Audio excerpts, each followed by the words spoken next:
My name is Nia, and I make high-profile problems disappear for a living. As Atlanta's top crisis management specialist, I have cleaned up scandals for politicians, athletes, and CEOs. I can spot a liar from a mile away. Or so I thought. I never imagined the biggest crisis of my life would be sleeping in my own bed. I dropped my husband Derek off at Hartsfield-Jackson International Airport for a business trip to Dubai. He kissed me goodbye, promised to bring back a diamond bracelet, and walked through the sliding doors. 10 minutes later, my 7-year-old daughter Maya grabbed my arm from the back seat. Her hands were shaking. She whispered, "Mom, we cannot go home." I heard Daddy talking to Uncle Trey in the bathroom. He said, "Tonight the cash cow is finally going to have an accident." I froze. I looked in the rearview mirror and saw terror in my child's eyes. I did not go home. Instead, I parked down the street and watched. What I saw through the window of my own living room shattered my world and nearly ended my life. Before I tell you how I brought down an entire empire of lies, hit that like button and subscribe. You need to hear this because sometimes the people who want to hurt you the most are the ones saying I love you. The morning had started perfectly. Derek was wearing his custom Italian suit, looking every inch the successful venture capitalist. He checked his Rolex, the one I bought him for our 10th anniversary, gleaming on his wrist. He was flying to Dubai for a venture capital summit or so, he said. It was the big one, the deal that was finally going to launch his firm into the stratosphere and let him match my income for the first time in our 10-year marriage. "Baby, you look stressed," Derek said, smoothing his hand over my knee. "Relax. When I get back, we are going to celebrate. I'm going to buy you that vacation home in Turks and Caicos you have been eyeing. I promise." I smiled, feeling that familiar mix of pride and exhaustion. I was the one who paid the mortgage on our estate in Buckhead, was the one who paid for his mother's nursing care and his brother's bail money. Derek was the dreamer, the charmer, the man who made me feel beautiful when the world made me feel tired. I leaned over and kissed him. "Call me when you land. I said I love you, Nia. You and Maya are my world." He winked at our 7-year-old daughter in the back seat, grabbed his Louis Vuitton carry-on, and strode into the terminal without looking back. I watched him go, feeling a swell of affection.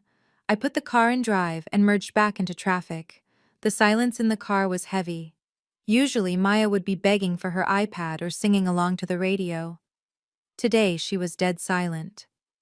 I glanced in the rearview mirror. Maya was staring out the window, her small hands gripping her seatbelt so tight her knuckles were ash gray. "Maya, honey, you okay? Do you want to stop for ice cream?" She did not answer right away.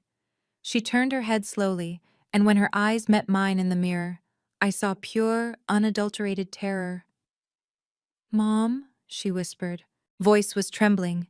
"We cannot go home!" I frowned, changing lanes. "What do you mean? Are you feeling sick?" "No, Mom. Listen to me. We cannot go home. Not tonight."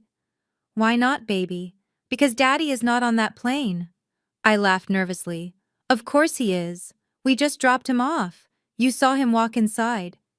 "He walked inside, but he did not get on a plane," Maya said, her words rushing out, now fast and panicked. "I was playing hide and seek this morning. I was in your closet behind the long dresses Daddy came in. He was on the phone with Uncle Trey." My grip on the steering wheel tightened. Trey was Derek's younger brother, a man who had never held a job for more than 6 months and constantly looked at me like I was a walking ATM. "What did Daddy say to Uncle Trey?" I asked, my voice dropping an octave. "He said," Maya took a ragged breath. "He said, 'The flight is just a decoy. I am circling back. Tonight is the night the cash cow finally has her accident.'" I slammed on the brakes. Horns blared behind me as I swerved onto the shoulder of the highway. The car idled, the engine purring, but all I could hear was the blood rushing in my ears. Cash cow. That was what Trey used to call me, behind my back, before Derek made him stop. Or before I thought Derek made him stop. "What else, Maya?" I turned around in my seat to look at her directly. "What else did you hear?" "He said something about the milk, Mom," he said. "Make sure she drinks the milk. I put enough in there to stop a horse." She will not wake up this time. The world tilted on its axis. My nightly routine. Every single night, Derek brought me a glass of warm almond milk with honey and cinnamon. He insisted on it. He said it was his way of taking care of me. Last night I had felt groggy after drinking it. The night before I had slept through my alarm. My instinct was to scream, to cry, to call him and demand the truth. But the crisis manager in me took over. That cold, hard part of my brain that solved problems locked everything else down. If what Maya said was true, going home was a death sentence.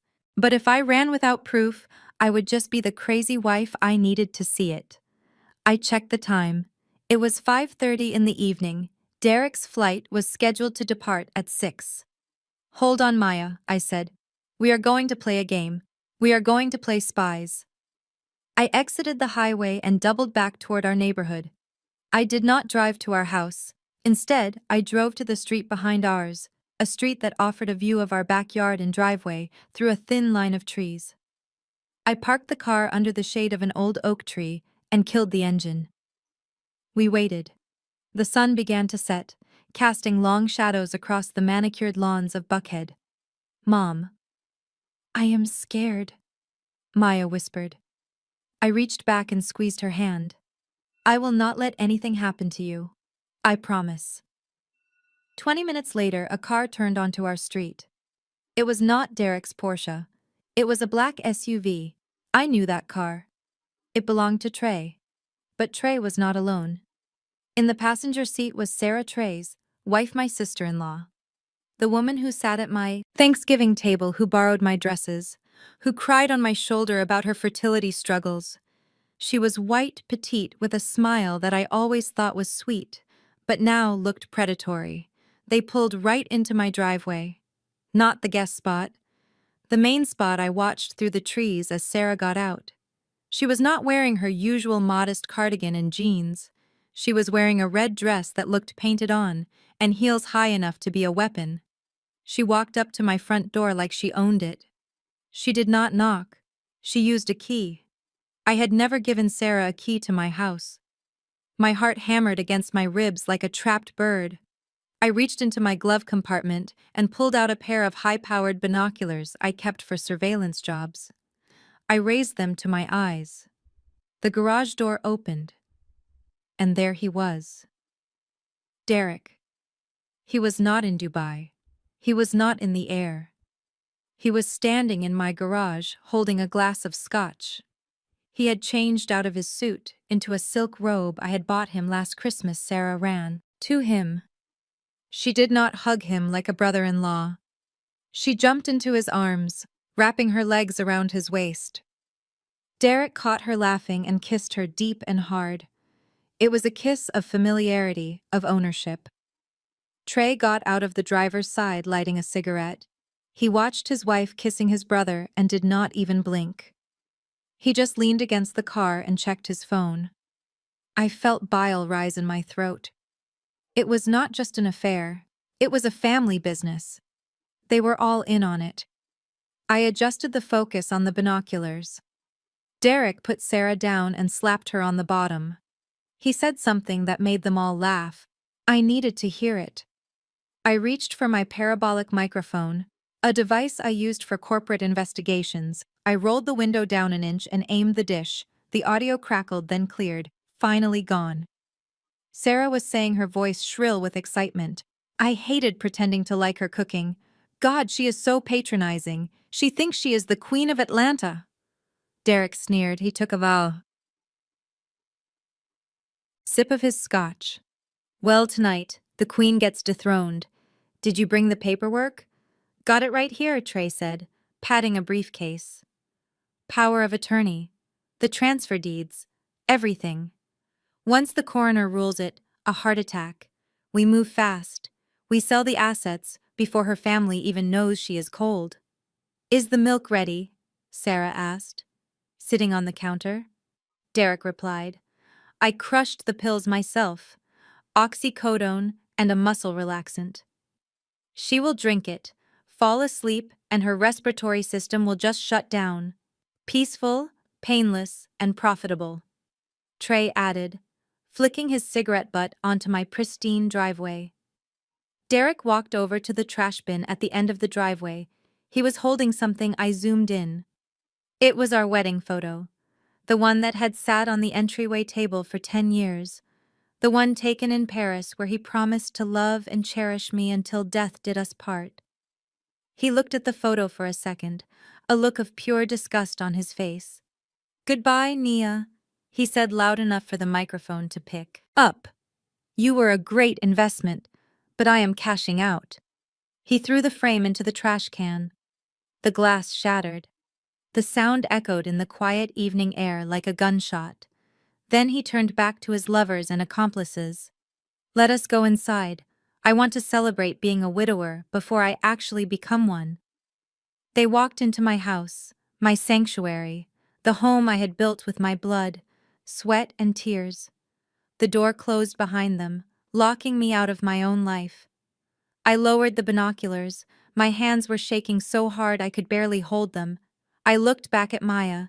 She was curled in a ball, her hands over her ears, silently crying.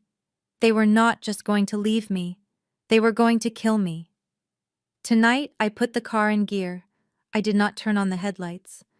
I rolled slowly down the street, away from the house that was now a kill box. "Mom," Maya whispered, "where are we going?" "We are going to war, baby," I said, my voice sounding strange and metallic to my own ears. "But first, we are going to make them think they won." Drove like a woman possessed, but I drove carefully. I checked my mirrors every 10 seconds. Were they following me? Did they see the car? Paranoia is a survival instinct when your husband is trying to kill you. Through the gaps in the blinds of my living room window, I could see them, my family. The people I invited to Thanksgiving, the people whose debts I paid. They were popping champagne. Mama Odette, a woman who claimed to be a devout Christian, a woman I had bought a Cadillac for last Christmas, was sitting in my favorite armchair. She was holding a glass of my expensive wine, laughing. To the end of the tyranny, she cackled, her voice distorted by the distance but unmistakable in its malice. "I am so tired of asking that woman for money like a beggar. When the insurance pays out, I want that beach house she refused to buy me." "You will get it," Mama Derek said. He was pacing the room, energized, looking more alive than he ever did when he was with me. $5 million in life insurance, plus the house is worth $2. And her investment accounts. Once we bypass the trust, we are looking at 10 million liquid. 10 million. He had done his math. But he had missed a variable. Me. "What about the brat?" Trey asked. He was raiding my fridge, eating a sandwich with his feet up on my coffee table. "Maya is going to ask questions. She is smart. Too smart." "Maya goes to boarding school," Sarah said, flipping her hair. "Somewhere far away. Switzerland, maybe. Or we just tell her mommy had a mental breakdown and took too many pills. Kids believe what you tell them." I looked at Maya in the back seat.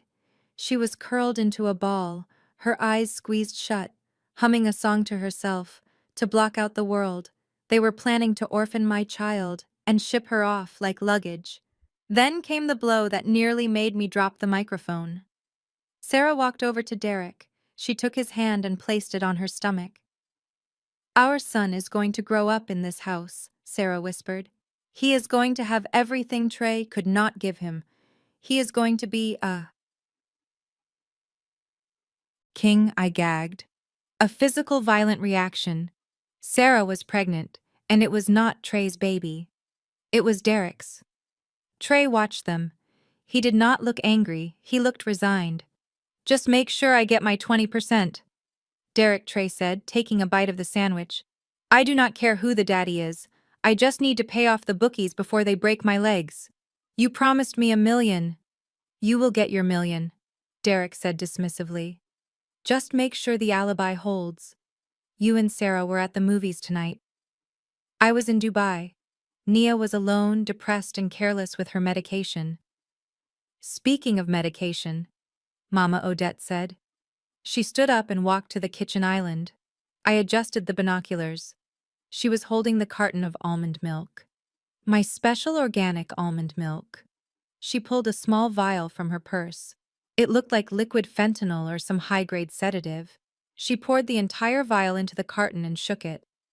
"Let me add a little extra love," she sneered. "She has a high tolerance for stress. We need to make sure her heart stops before she hits the floor. No suffering. No. I want her to feel it for a second. I want her to know she lost." She poured the tainted milk into my favorite ceramic mug and set it on the counter, waiting for the victim who would never arrive. "Ideally," Derek mused. "She drinks it, feels woozy, tries to walk down the stairs and breaks her neck. Accidental fall, cleaner than an overdose. But either way, she is gone tonight." I had heard enough. I lowered the binoculars. My hands were ice cold. They were not just greedy. They were monsters. They had been planning this for months, maybe years. "I love you, you are working too hard, baby." Every family dinner was a lie. They were just waiting for the right moment to slaughter the cash cow. I put the car in gear. I did not turn on the lights. I let the car drift down the hill, away from the house of horrors until I was 2 blocks away. Then I floored it. "Mom," Maya asked from the back, her voice trembling. "Did you see I saw everything?" "Baby," I said, my voice steel, "and they are going to pay for every single second of it." I drove us to the St. Regis Hotel downtown. I used a corporate credit card that I knew Derek did not have access to. I checked us into a suite under a pseudonym. Once Maya was safe eating room service and watching cartoons to distract her, I opened my laptop.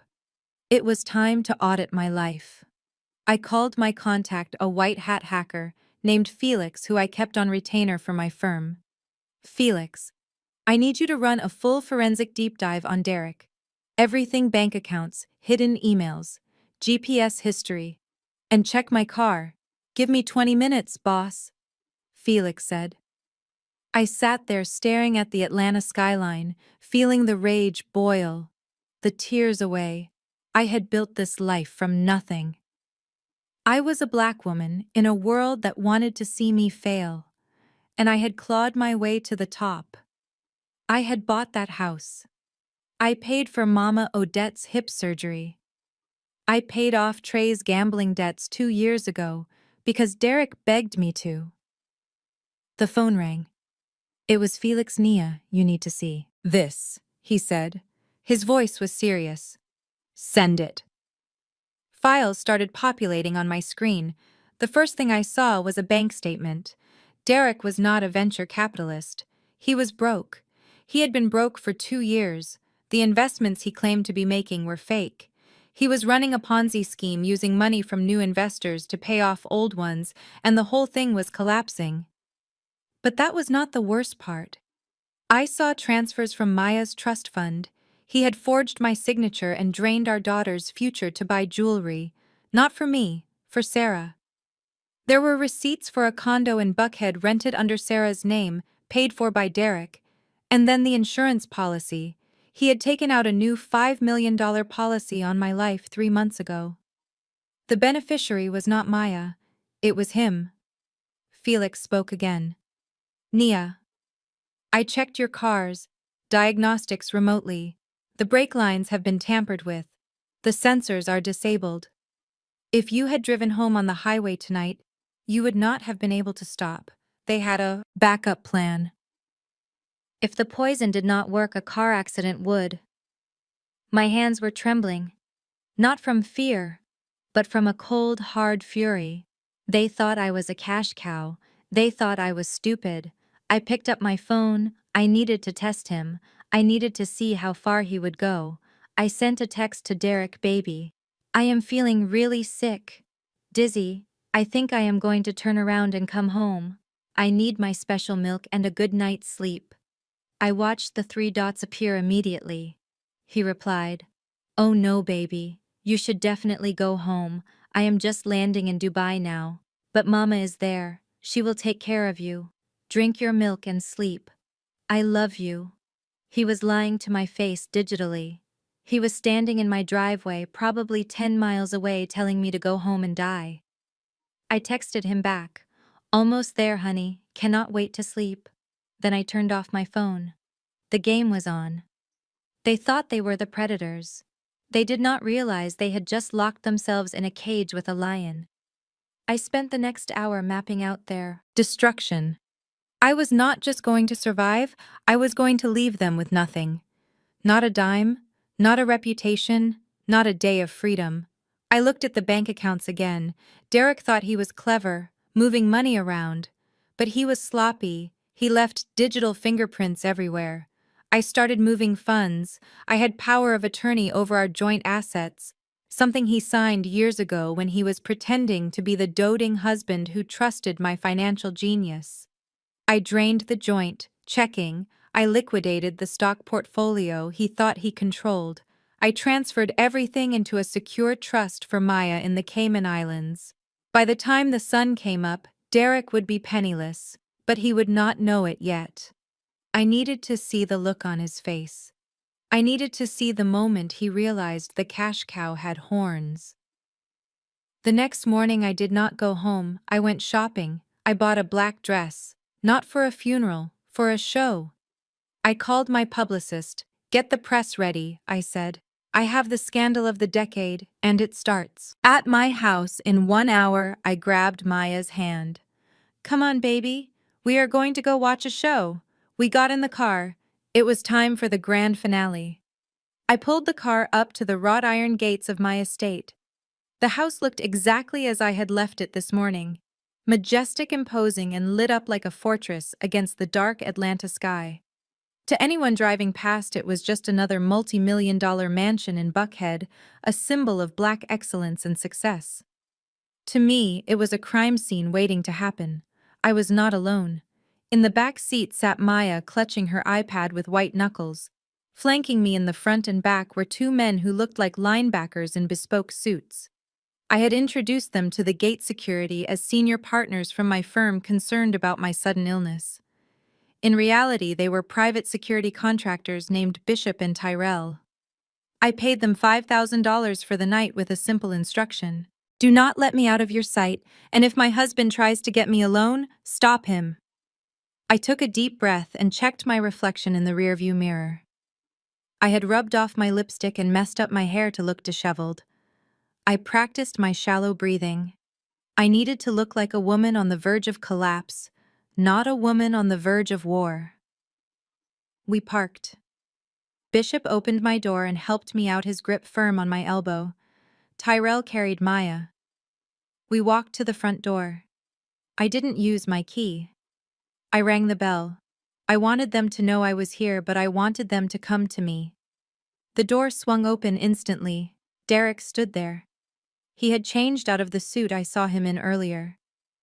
Now he was wearing his silk pajamas and a look of practiced concern.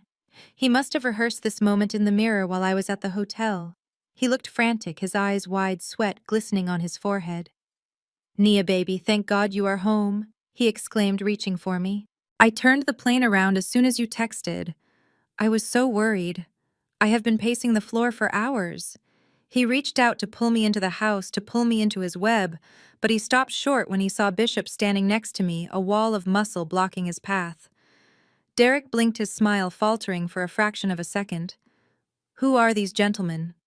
These are my colleagues from the crisis firm, I said, letting my voice slur slightly. I felt so dizzy driving Derek. I almost crashed. They saw me swerving and escorted me home. They insisted on making sure I got inside safely. Bishop stepped forward, extending a hand that was more of a warning than a greeting. Good evening, sir. We are just going to help Mrs. Brooks get settled. Corporate policy when an executive has a medical episode. We will need to stay until she is stabilized. Derek's face twitched. I saw the panic flare in his eyes. He had planned a quiet, intimate murder. He had not planned for witnesses. He had not planned for two men who could snap him in half. Of course, Derek stammered, stepping back. Thank you for bringing her home. But I can take it from here. I have got her. We will just see her to the sofa, Tyrell said, walking past him with Maya in his arms. We entered the living room. The air was thick with tension and the lingering scent of the expensive perfume Sarah wore. My sister-in-law was sitting on the velvet sofa, scrolling through her phone. She jumped up when we walked in. She had changed out of the red dress into yoga pants and a t-shirt, trying to look like the helpful family member who just stopped by. "Nia, you look terrible," Sarah said, her voice dripping with fake sympathy. "We were so scared when Derek called and said you were sick." I looked at her. I looked at the woman who was sleeping with my husband, carrying his child and plotting my death. It took every ounce of my self-control not to slap her. Instead, I leaned heavily on Bishop. "I just need to sit down," I whispered. They helped me to the armchair, the one Mama Odette had been sitting in earlier when she joked about my death. Speaking of the devil, Mama Odette bustled in from the kitchen. She was wearing an apron over her clothes, playing the role of the doting matriarch. In her hands she carried a silver tray. On the tray was my favorite ceramic mug. Steam rose from it, carrying the scent of almond milk, honey, and cinnamon. "Here you go, baby mama," Odette crooned. "Mama made you your special milk, just the way you like it.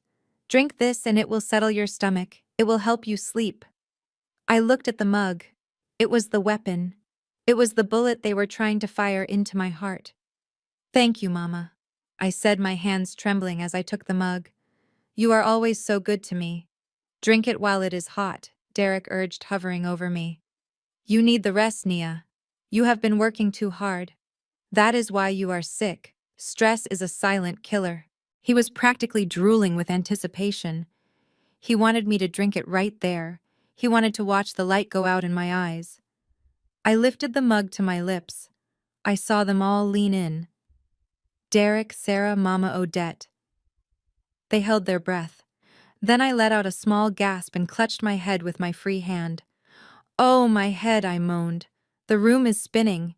I lurched forward, pretending to lose my balance. As I did, I tipped the mug. I poured the contents not onto the floor, where it would be obvious, but into the large potted fiddle-leaf fig plant standing next to the chair. The thick white liquid soaked into the dark soil instantly. I dropped the empty mug onto the carpet. It didn't break. It just rolled away. "Oops," I whispered, leaning back and closing my eyes. "I am so clumsy." I spilled it. The silence in the room was deafening. I cracked one eye open. Mama Odette looked like she wanted to scream. Derek's face was a mask of pure fury. They had just watched their murder weapon disappear into a houseplant. "I will make another one," Mama Odette snapped, turning back to the kitchen. "No, Mama," I said. "I think I just need water. My stomach is turning." Sarah stepped forward then. She was agitated. She needed this night to end. She needed me gone so she could claim her prize. "Nia, before you rest, we need to find your insurance card," Sarah said. Her voice was tight. "If you have to go to the hospital later, we will need it. Is it in the safe? I can get it for you. I just need the code." The audacity was breathtaking. She wasn't just trying to kill me. She was trying to rob me while I was still breathing. She wanted access to the safe where I kept my jewelry, my cash, and the deeds to the properties. "I don't remember the code," I mumbled, closing my eyes again. "My brain is foggy." "Ask Derek, he knows everything." I knew Derek didn't have the code. I had changed it yesterday morning on a whim, a stroke of intuition from the universe. Derek glared at Sarah, signaling her to shut up. He was trying to salvage the situation. He tried to get Bishop and Tyrell to leave. "Gentlemen, as you can see, my wife is resting," Derek said, flashing his charming smile. "I can write you a check for your time. You can go now." "We are paid to stay until the morning shift," Bishop said, crossing his arms.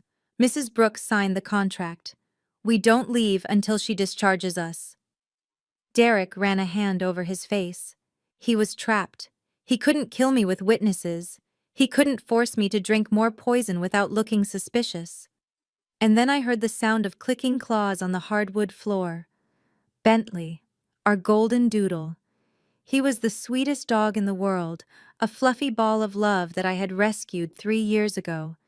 He had been sleeping in the laundry room, but the commotion must have woken him up. Bentley trotted into the living room, his tail wagging. He saw us and let out a happy bark. "Hey, boy," I said weakly. Bentley sniffed the air. He smelled the sweetness of the almond milk and honey coming from the potted plant. Before I could stop him, before anyone could react, he trotted over to the fiddle leaf fig. There was a small puddle of the milk pooled in the saucer at the base of the pot. Bentley lowered his head and lapped it up. 1 lick, 2 licks, 3. "No," Mama Odette shrieked. "Get that dog away!" But it was too late. Bentley looked up. He let out a strange, high-pitched whine. He tried to take a step toward me, but his back legs gave out. He collapsed onto the rug. "Bentley," I screamed, dropping the act for a second. The dog began to convulse. His body went rigid. White foam started to bubble around his mouth. His eyes rolled back in his head. It was happening fast. Terrifyingly fast. The room erupted into chaos. Maya started screaming from the hallway. Sarah backed away, her hands covering her mouth. Derek looked at the dog, then at me, his eyes wide with absolute panic. He realized what was happening. The poison was meant for a 130-pound woman. It was ravaging a 50-pound dog in seconds. "Oh my God," Sarah yelled. "What is wrong with him?" I looked at Mama Odette. She was clutching her chest, staring at the dog with a look of guilt so profound it could have convicted her in a court of law. "Why is the dog having a seizure, Mama?" I asked, my voice cutting through the noise like a knife. "He just drank the milk. The milk you made for me." Derek stepped in front of his mother. "It is a coincidence, Nia. The dog is old. He has epilepsy. We need to put him outside." "No," I shouted. "Bishop, get the car. We are taking him to the vet right now." I looked at my husband. I looked at the man who had promised to protect our family. He wasn't looking at the dying dog. He was looking at the potted plant, wondering how he was going to get rid of the evidence. "If my dog dies, Derek," I said, staring him dead in the eye, "I am going to ask the vet what killed him. And then I am going to ask the police why it was in my cup." Derek went pale. I scooped up my seizing dog, ignoring the foam getting on my clothes. Bishop grabbed his keys. We ran out the door, leaving my husband and his accomplices standing in the living room surrounded by the wreckage of their failed murder plot. They thought the night was over. They thought they could regroup. But they didn't know that I had just declared open season on them all. And the first shot had just been fired. The ride to the veterinary clinic was a blur of motion and sound that I will never forget. Bishop drove my SUV like a man possessed, weaving through the late-night Atlanta traffic with the precision of a tactical operator. In the back seat, I held Bentley's convulsing body against my chest. His golden fur was matted with foam, and my tears were real. I loved this dog. He was the only living thing in that house besides Maya that had never lied to me. Derek sat in the passenger seat, gripping the handle above the door, his face a mask of sheer terror. He wasn't scared for the dog. He was scared of what the dog's blood was going to reveal. We screeched into the parking lot of the 24-hour emergency vet. This wasn't just any clinic. This was Dr. Vance's practice. Dr. Vance was an old friend from my college days, a man who owed me a favor for burying a story about his brother's gambling debts years ago. I had texted him one word while we were running out the door: toxicology. Bishop carried Bentley inside, bypassing the front desk, and running straight through the double doors where Dr. Vance was already waiting with a gurney. "Save him!" I screamed, my voice cracking. "Please save him!"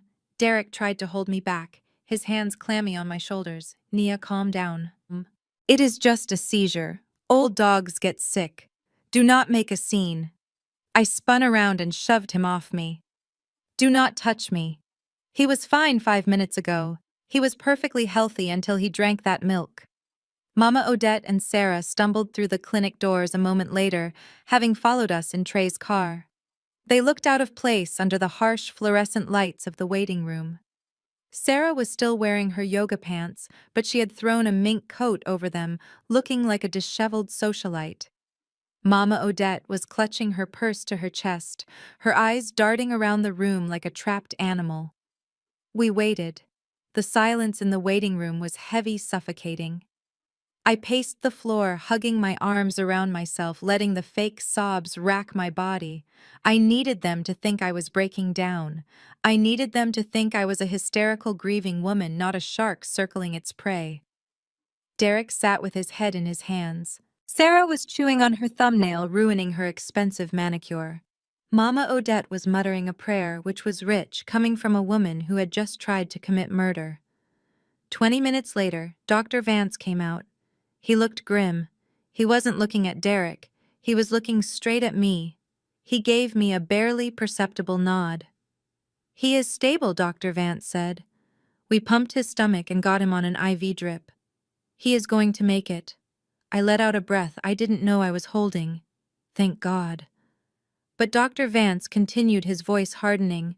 "I need to know exactly what he ingested." We ran a rapid toxicology panel because of the severity of the seizures. "Mrs. Brooks, your dog didn't have an epileptic episode. He was poisoned." The air left the room. Derek stood up so fast his chair scraped loudly against the tile floor. "Poisoned," Derek stammered. "That is ridiculous. He probably got into the cleaning supplies. Or ate a rat." "It wasn't rat poison," Dr. Vance said, cutting him off. "It was a massive dose of opioids combined with a muscle relaxant, specifically oxycodone and cyclobenzaprine, enough to kill a grown man, let alone a 50-pound dog. If he hadn't vomited some of it up immediately, he would be dead right now." I turned slowly to face my family. This was it. The turn. I looked at Derek. Then I looked at Sarah. Finally, I locked eyes with Mama Odette. "Oxycodone," I whispered.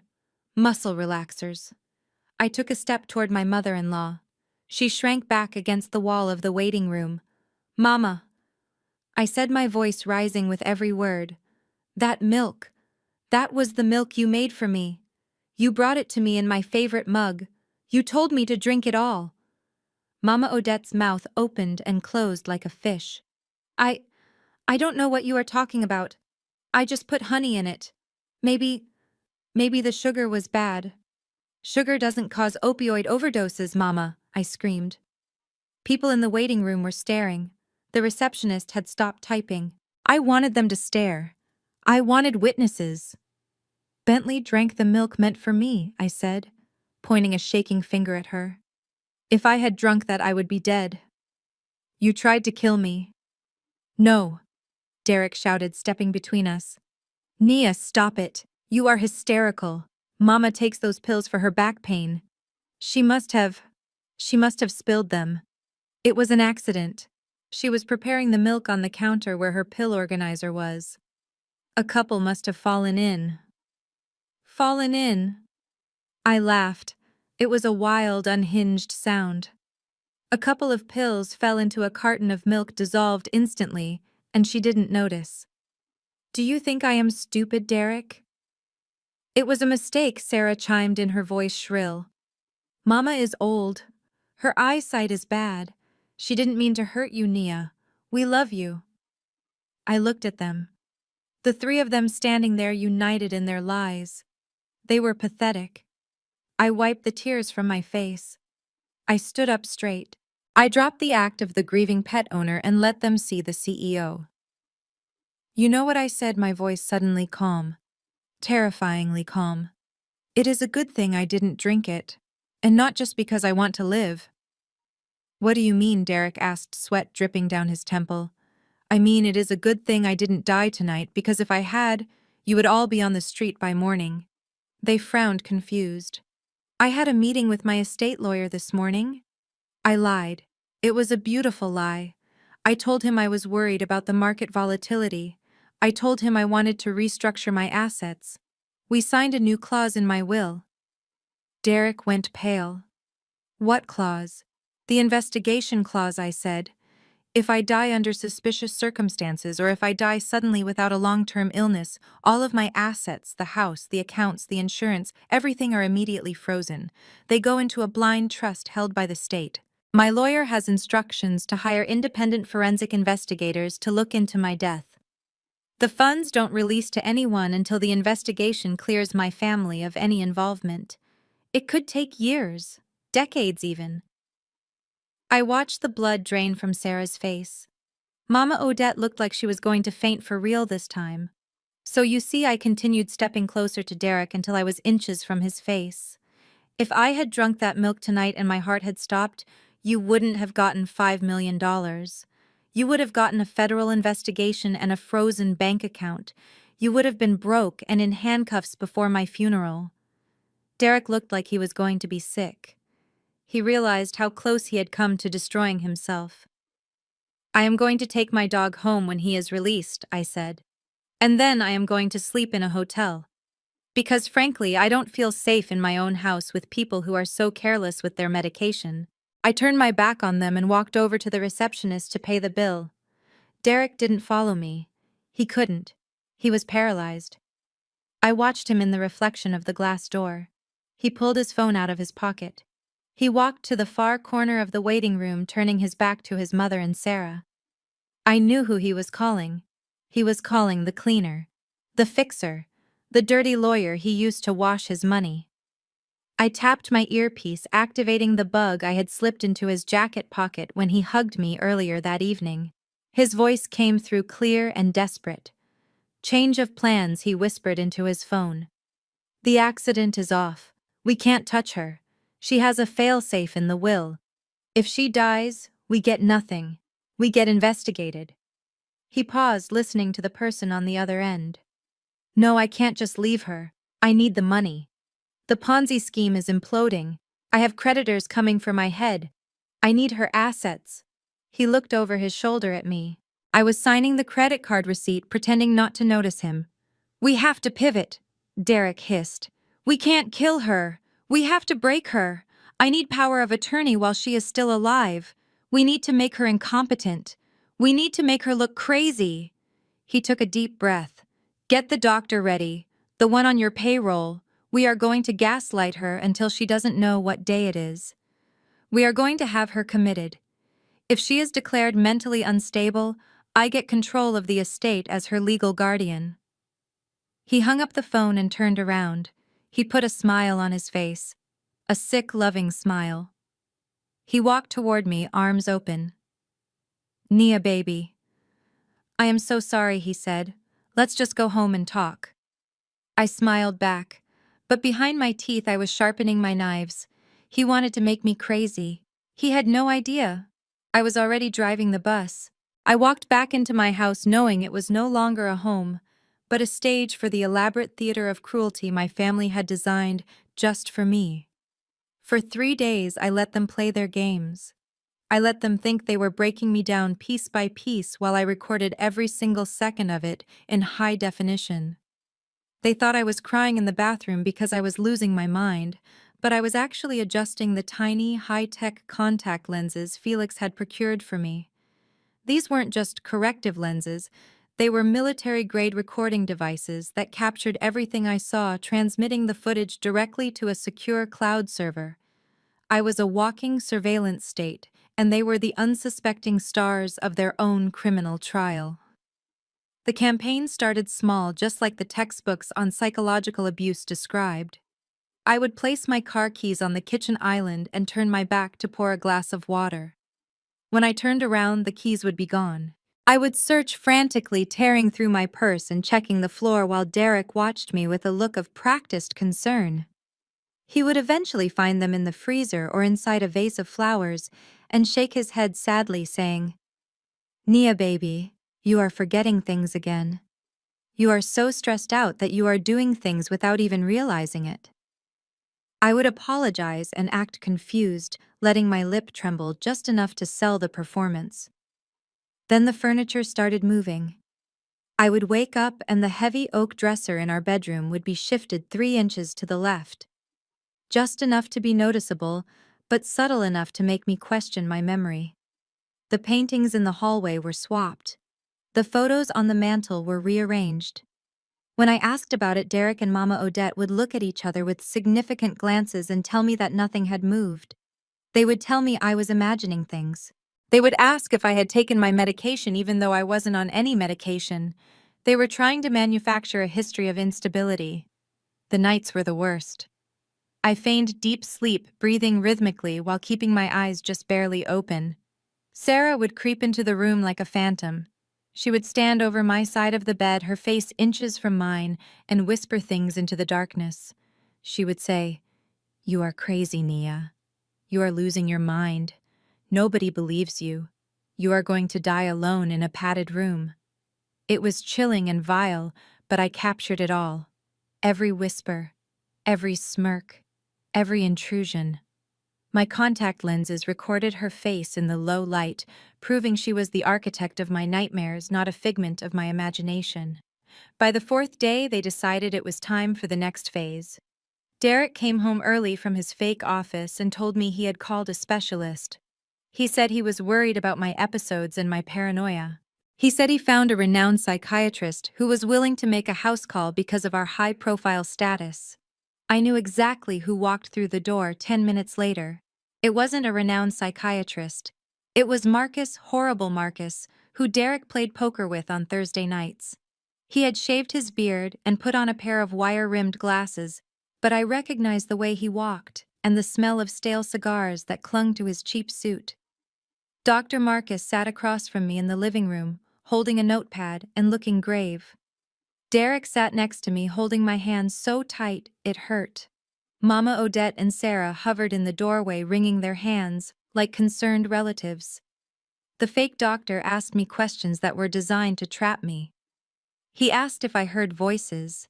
He asked if I felt like people were plotting against me. He asked if I had thoughts of hurting myself or others. I played my part to perfection.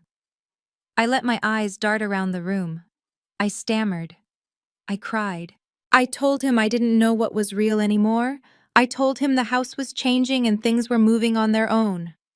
Dr. Marcus nodded solemnly and scribbled on his pad. He looked at Derek and delivered his verdict. It appears to be an acute psychotic break induced by severe stress. She is exhibiting classic signs of paranoia and dissociation. She is a danger to herself, Derek. She needs immediate inpatient care. I have connections at a private facility called Serenity Hills. It is very discreet. We can get her admitted tonight. They can stabilize her and keep her safe. Serenity Hills. I knew the place. It was a warehouse for inconvenient wives and elderly relatives with heavy checkbooks. Once you went in, it was nearly impossible to get out without a guardian's signature. And if Derek became my guardian, I would never leave. Derek looked at me with tears in his eyes. "Oh, Nia. I didn't want it to come to this, but the doctor is right. You need help. I can't watch you suffer like this. We have to do what is best for you." He pulled a stack of papers from his briefcase. He must have had them ready for days. It was a durable power of attorney granting him full control over my finances, my medical decisions, and my estate in the event of my incapacitation. Being committed to a mental institution counted as incapacitation. "You just need to sign this, baby," Derek said, sliding the papers onto the coffee table. "This just lets me handle the bills and the business while you get better. It lets me authorize your treatment. Just sign it and we will take you to the special spa the doctor talked about. You can sleep. You can finally rest." I looked at the papers. I looked at the pen he offered me. It was a heavy, expensive Mont Blanc. I looked at his face. He was trying to hide his excitement, but his pupils were blown wide. He thought he had won. He thought the cash cow was finally walking into the slaughterhouse. I let my hand shake violently as I reached for the pen. I dropped it on the floor. I sobbed. "I am so scared, Derek. I don't want to go away. Please, Nia," Sarah said, stepping forward. "Do it for Maya. Do it for the family. We love you so much." I picked up the pen, but then I fumbled in my pocket. "I need a tissue," I wailed, pulling out a crumpled tissue. And unbeknownst to them, my own pen. It looked exactly like the one Derek had given me. A perfect replica I had prepared days ago. But this pen was filled with a very special kind of ink. It was a proprietary chemical compound used in spycraft and novelty magic shops. It looked like dark blue ink when it hit the paper, but upon exposure to air, it would completely evaporate within 24 hours, leaving the page blank. I switched the pens under the tissue. I wiped my eyes.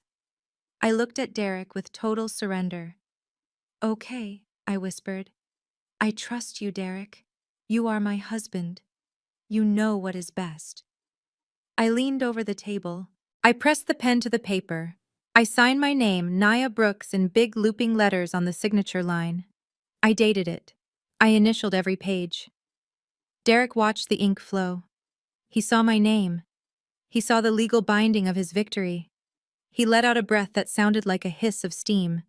He snatched the papers up the second I finished. "Thank you, baby," he said, kissing my forehead. "You did the right thing. I am going to go pack your bag. Dr. Marcus will call the car." He walked out of the room, clutching the papers to his chest like a holy relic. Sarah and Mama Odette followed him, smirking at me as they left. They thought they had the keys to the kingdom. They thought they owned me. I sat alone on the couch and smiled at the empty room. My contact lenses were still recording. By tomorrow morning, that signature would be gone.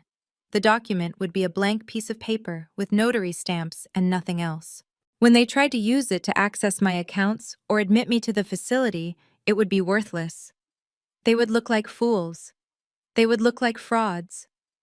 But tonight, I would let them celebrate. I would let them think they had broken the Iron Lady. Because tomorrow, the ink would fade, and the real show would begin.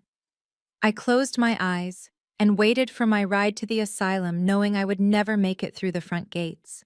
The moment the taillights of Trey's SUV disappeared around the curve of the driveway, the silence in the house shifted. It was no longer the silence of a victim waiting for the end. It was the silence of a predator waiting to strike. They were gone, heading to a steakhouse in Buckhead to celebrate their victory over me. They were toasting to my insanity, to the ink drying on the power of attorney documents that would hand them the keys to my kingdom. They had no idea that the ink was already fading, turning that legal document into a worthless piece of paper just as empty as their souls. I did not wait for the transport team from Serenity Hills to arrive.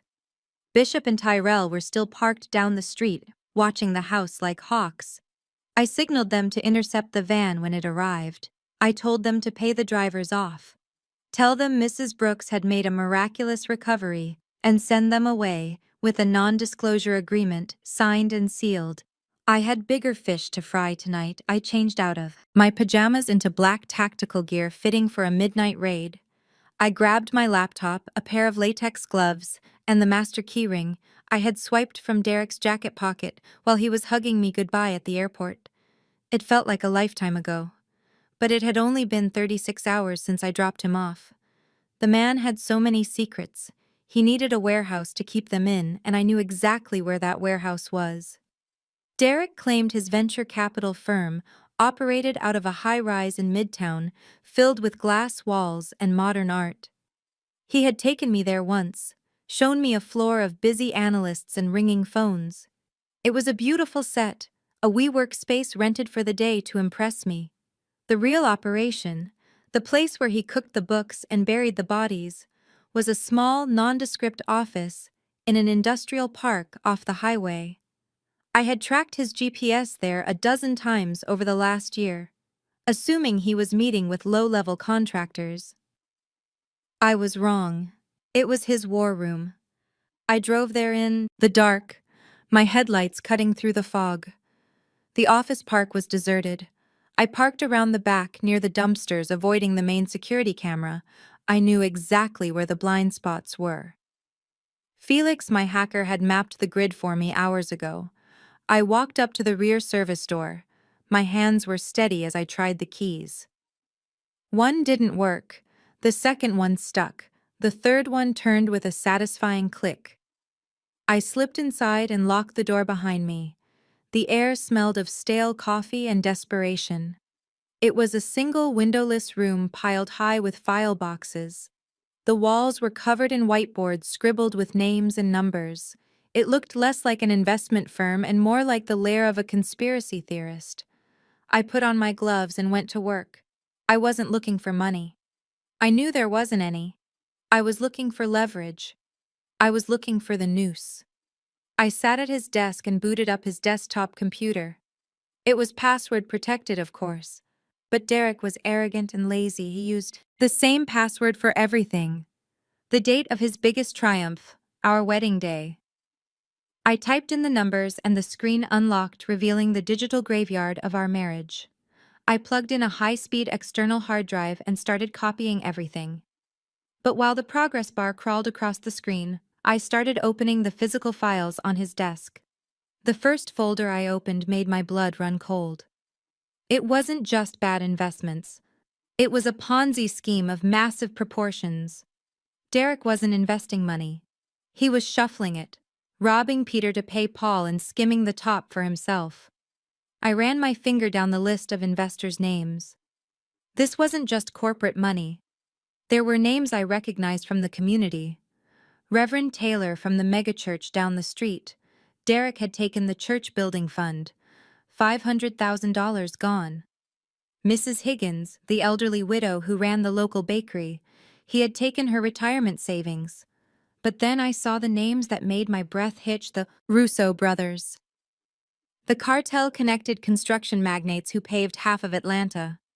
Derek had taken $2 million from them, and according to the spreadsheet, he had missed his last 3 interest payments. I realized then why he was so desperate to kill me. He wasn't just greedy, he was a dead man walking. If he didn't get my life insurance money to pay these people back, they weren't going to sue him, they were going to bury him in a foundation. I kept digging. I found a manila envelope tucked under a stack of unpaid utility bills. It was labeled, Future. I opened it and pulled out a glossy brochure for a real estate listing. It was a mansion in Sugarloaf Country Club, bigger than my house, gaudier than a palace. It was under contract. The closing date was next week. The buyers were listed clearly: Derek Brooks and Sarah Brooks. She had taken my last name already. They had used my credit card, the Platinum Amex I kept for emergencies, to put down the deposit. $50,000 charged to me to buy a love nest for my husband and my sister-in-law. The audacity was so sharp it almost felt physical, like a slap to the face. They weren't just stealing my money. They were stealing my identity, my status, my life. They wanted to erase me and step into my shoes without missing a beat. I took photos of everything. The list of victims, the mob connections, the real estate contracts signed with my stolen money. I packed the hard drive into my bag. I had enough evidence to put Derek away for life. I had enough evidence to get Sarah charged as an accomplice to fraud and grand larceny. But prison was too good for them. Prison was safe. The Russo brothers were not safe. The Reverend and his congregation were not safe. I wasn't just going to call the police. I was going to leak this list. I was going to let the wolves know that the sheep had been lying to them. My phone buzzed in my pocket, startling me in the quiet office. It was a text message from Derek. I stared at the screen. The message read, "Get some rest, baby. I hope the doctors are treating you well. I have a surprise for you tomorrow night. There is going to be a big gala at the St. Regis. All our friends will be there. I need you to make an appearance just for an hour. We are going to announce your retirement. You are going to step down from the firm to focus on your health. It is the only way to protect the business reputation. Love you." I laughed, a dry, humorless sound in the empty room. My retirement. He was moving up the timeline. He wasn't waiting for the asylum to process me. He wanted to trot me out in front of the Atlanta elite, medicated and broken, and have me publicly hand over the keys to my empire. He wanted witnesses to my downfall. He wanted to parade his victory. He thought I was sedated in a padded room. He thought he was texting a broken woman. I looked around the office one last time, soaking in the filth of his betrayal. I had the hard drive. I had the photos. I had the truth. I typed a reply. My fingers flying across the screen. I feel so much better, honey. The doctors gave me something wonderful. I will be there. I wouldn't miss it for the world. I hit send. "You want a retirement party, Derek?" I whispered to the empty room. "I will give you a retirement party. I will give you a send-off that Atlanta will never forget." I grabbed my bag and slipped out into the night. The evidence burned against my hip, heavy and lethal. I wasn't going to the police. Not yet. I was going to the St. Regis, and I was going to bring the whole house of cards crashing down on their heads while the whole world watched. I sat in the darkness of the industrial park office, watching the sun begin to bleed through the blinds. My phone felt heavy in my hand. Derek was waiting for a reply.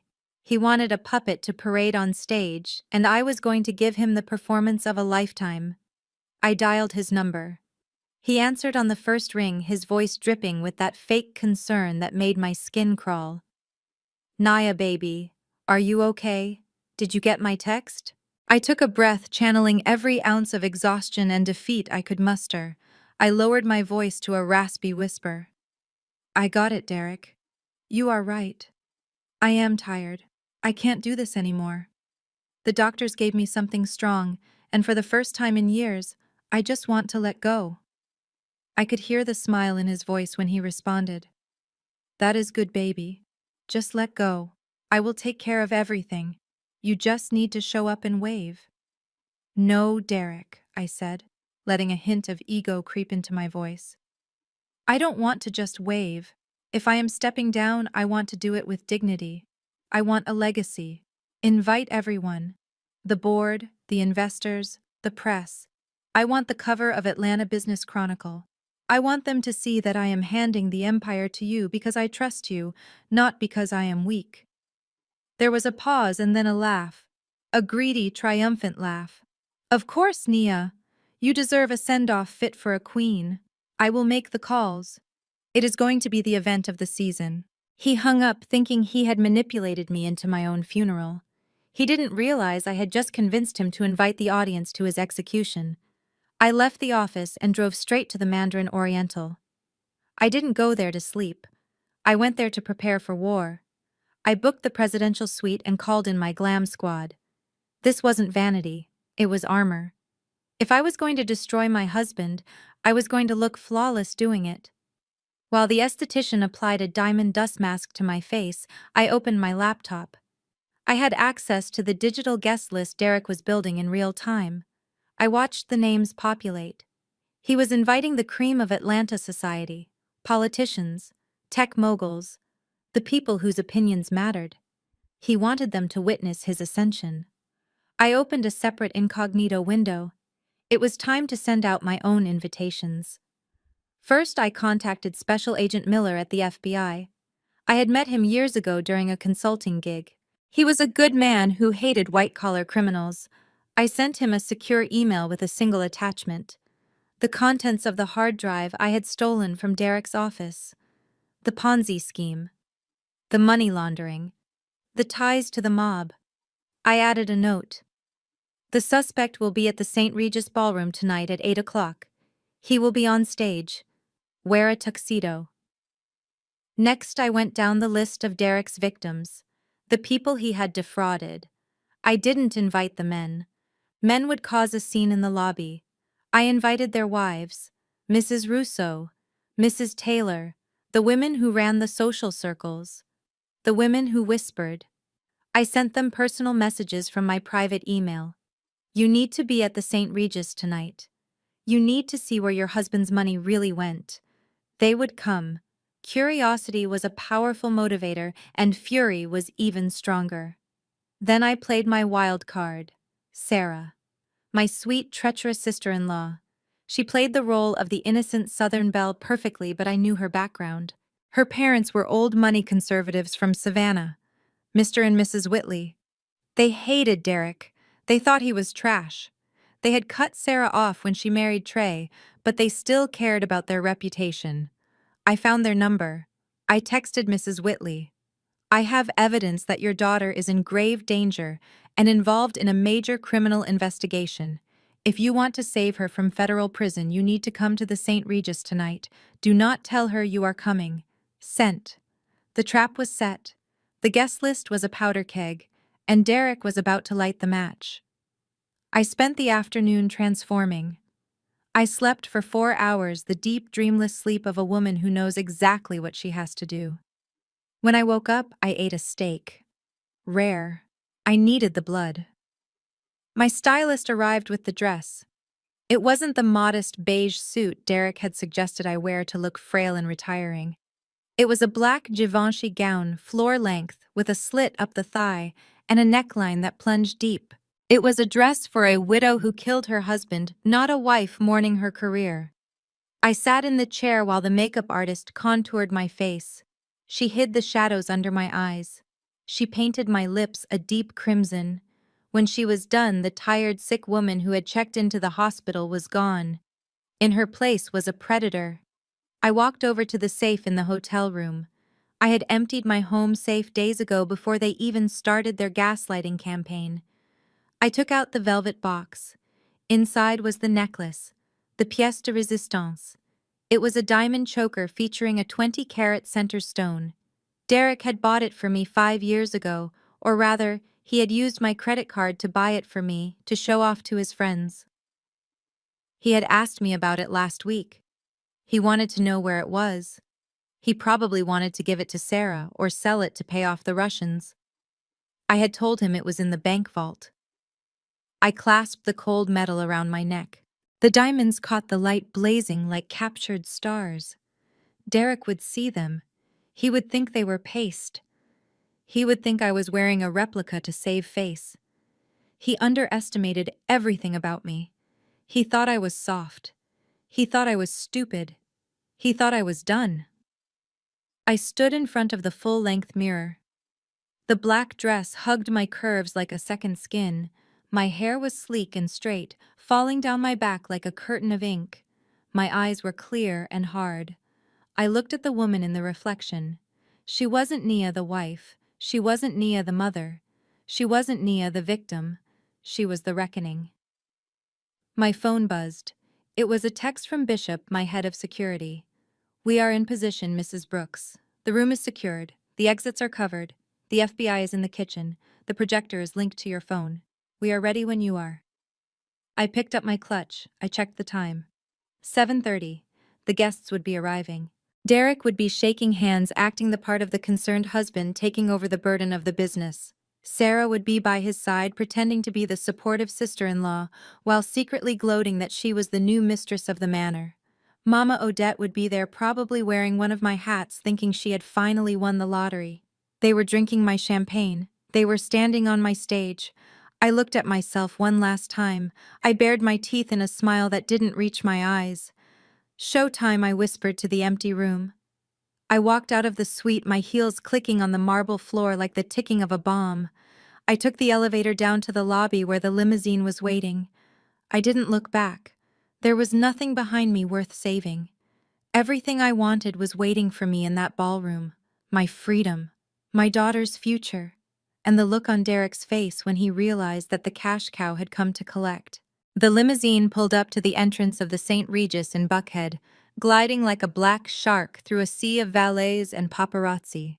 The flashbulbs erupted the moment the car stopped, blinding me through the tinted windows. Derek had done his job well. He had alerted the press.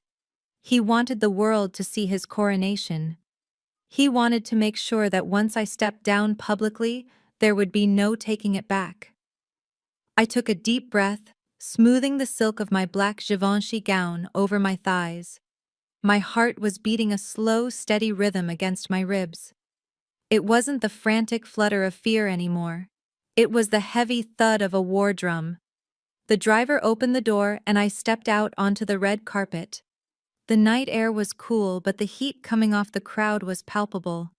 I kept my face impassive, my chin high, channeling every ounce of dignity I possessed. I walked through the revolving doors and into the lobby, where the air smelled of expensive lilies and old money. The ballroom doors were open ahead, spilling golden light and the murmur of 100 conversations into the hallway. I stopped at the threshold, just out of sight, to watch them, my family, my murderers. They were already inside holding court, like they were the Kennedys of Atlanta. The ballroom was transformed. It was decadent, almost grotesque. The centerpieces were towering arrangements of white orchids, imported from Thailand, costing more than most people made in a month. The champagne flowing was vintage, Dom Perignon. Waiters circling with trays of caviar and truffles, and standing in the center of it all, soaking up the adoration, was Derek. He looked magnificent on the surface. His tuxedo was tailored to within an inch of its life, and his smile was bright enough to power the room. He was shaking hands with the mayor, clapping the tech moguls on the back, accepting their congratulations with a false humility that made my stomach turn. He was playing the role of the devoted husband, carrying the weight of his wife's illness while stepping up to save her legacy. To his right stood Sarah. She was wearing a silver gown that shimmered under the chandeliers, a dress that I recognized immediately because I had bought it for myself for a charity gala 2 years ago. She had raided my closet. She was wearing my diamond drop earrings, the ones my father gave me for my graduation. She was laughing, tilting her head back, clutching Derek's arm with a familiarity that should have scandalized the room. But everyone just saw a supportive sister-in-law. And then there was Mama Odette. She was sitting on a velvet settee, surrounded by the church deacons' wives. She was wearing a massive hat with ostrich feathers and a purple sequined gown that looked ridiculous, but she wore it with the arrogance of a queen dowager. She was dabbing her dry eyes with a lace handkerchief, telling anyone who would listen how hard she had been praying for my recovery while sipping my champagne. They looked like vultures who had dressed up in the peacock's feathers. They were spending my money, drinking my wine, and celebrating my demise. They thought I was walking into this room to surrender. They had no idea I was walking in to detonate a bomb. I scanned the room, looking for the other players in my game. I saw Mrs. Russo standing near the bar, her face tight with suspicion. She was watching Derek with eyes like flint. I saw the Reverend's wife whispering to a group of women glancing at Derek with open hostility. And in the far corner near the service entrance, I saw a group of men in dark suits who were definitely not on the guest list. Special Agent Miller and his team blended into the shadows waiting for my signal. But there was one loose thread pulling at the fabric of their perfect night. Trey Derek's brother was at the open bar, and he was already drunk. He was swaying slightly, a glass of whiskey in one hand, gesturing wildly to a man I recognized as a local real estate developer. I moved closer, staying in the shadows of a large pillar, straining to hear. "You should get in on the ground floor." Trey was slurring his voice, carrying over the string quartet. "Derek is going to have so much liquid capital by Monday, it is going to be insane. We are buying the Sugarloaf Mansion cash, and that is just the start. Tomorrow this whole house of cards changes names. The Brooks brothers are taking over. The cash cow is finally being put out to pasture." The developer looked uncomfortable, trying to back away, but Trey grabbed his lapel, laughing a wet, nasty sound. It was the laugh of a man who thought he had gotten away with murder. I had heard enough. It was time I stepped out from behind the pillar and walked into the light. The reaction was immediate. The conversation nearest to me died out instantly, spreading like a wave of silence across the room. Heads turned, glasses lowered, the string quartet faltered and stopped playing. I walked down the grand staircase, my heels clicking on the marble, echoing in the sudden quiet. I didn't look frail. I didn't look like a woman having a nervous breakdown. I looked like retribution. I saw Derek's head snap toward me. His smile faltered. The color drained from his face, leaving him looking waxy and gray under the lights. He stared at the necklace, the 20-carat diamonds blazing at my throat, and I saw his throat work as he swallowed hard. He knew he had sold that necklace in his mind 10 times over to pay his debts. Seeing it on my neck was like seeing a ghost. Sarah gasped, her hand flying to her throat where she wore my stolen pearls. She took a step back from Derek, instinctively putting distance between them. "Mama." Odette stopped her performance mid-sob, her mouth hanging open, her eyes bulging behind her glasses. I reached the bottom of the stairs and stopped. The crowd parted, creating a path between me and my husband. Derek recovered first. He was a sociopath, and sociopaths are good at improvisation. He forced his smile back into place, though it looked brittle now, like it might shatter if he moved too fast. He rushed toward me, arms outstretched, playing the loving husband reunited with his fragile wife, Nia. "Baby," he exclaimed, his voice booming for the audience. "You made it! You look stunning." He reached for me, but I didn't embrace him. I stood statue still, letting him wrap his arms around me, feeling his heart hammering against his ribs like a trapped bird. He smelled of expensive cologne and fear. "You are wearing the necklace," he whispered into my ear, his voice a hiss that only I could hear. "I thought it was in the vault." "It was," I whispered back, smiling for the cameras flashing around us. "I took it out. I wanted to look my best for your big night." He pulled back, gripping my shoulders tightly, his fingers digging into my flesh, posing us for the photographers. "Look at her, everyone," he announced, his voice trembling slightly. "My beautiful wife. My rock. Even when she is struggling with her health, she shows up. She is an inspiration." The crowd applauded politely, but the tension in the room was thick, suffocating. People sensed that something was wrong. The energy coming off us wasn't love, it was radioactive. Sarah walked up, her smile tight and anxious. "You look wonderful, Nia. We were so worried you wouldn't be up for this. Maybe you should sit down. You look a little feverish." "I am perfectly fine, Sarah," I said, my voice projecting clearly. "I have never felt more awake in my life, and that is a lovely dress. It looks familiar." Sarah flushed, clutching her purse, pulling the stolen fabric tighter around her body. "It is vintage." Derek steered me toward the stage, his grip on my arm bruising. "Let's get this over with," he muttered under his breath. "Just say the lines, Nia. Thank everyone, tell them you are sick, and introduce me as the new CEO. 5 minutes. Then you can go back to the hotel and rot." We walked up the stairs to the stage. The spotlight hit us blindingly bright. I looked out at the sea of faces, the people who had respected me, the people who had betrayed me, and the people who were about to arrest my husband. Derek walked to the podium and tapped the microphone. "Ladies and gentlemen, thank you for coming tonight. We have a bittersweet announcement to make. As many of you know, my wife has been battling some severe health issues." He looked at me, his eyes pleading and threatening all at once. He stepped back, gesturing for me to take the microphone. This was it. The moment he had been waiting for. The moment he thought he would win. I stepped up to the podium. I gripped the sides of it, feeling the cool wood under my palms. I looked at Derek. He was standing just behind me, hovering like a shadow. I leaned into the microphone. "Good evening, everyone," I said, my voice steady and strong. "Thank you for being here. My husband wants me to tell you that I am retiring. He wants me to tell you that I am sick, weak, and incapable of running the empire I built. He wants me to hand him the keys to the kingdom tonight." The room was dead silent. You could hear a pin drop. I paused, letting the words hang in the air. But before I do that, I continued. "I think it is important that you all know exactly who you are doing business with.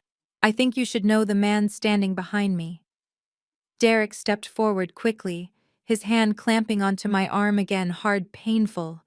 "Nia," he hissed, his breath hot against my ear. "Don't do this." "Read the script." I tried to pull away, but he held on.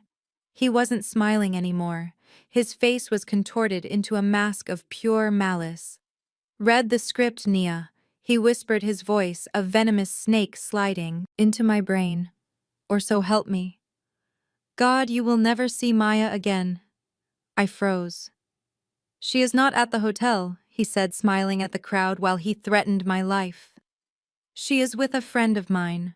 A very distinct friend. If you go off script, if you say one word about the money or the milk, I make a call, and Maya disappears forever. Do you understand me?" The blood drained from my face. I looked at him and I saw that he wasn't bluffing. He was cornered, and a cornered rat will eat its own young to survive. He had moved Maya. He had taken my daughter. My heart stopped beating. the plan, the FBI, the video. It all evaporated. In that second, I wasn't a CEO. I wasn't a avenging angel. I was just a mother. I looked at the crowd. My lips parted, but no sound came out. Derek squeezed my arm tighter. "Say it," he commanded. "Read the speech." I looked down at the cue cards on the podium. The words blurred. Retirement, resignation, illness. I looked at the back of the room. The FBI agents were waiting for my signal.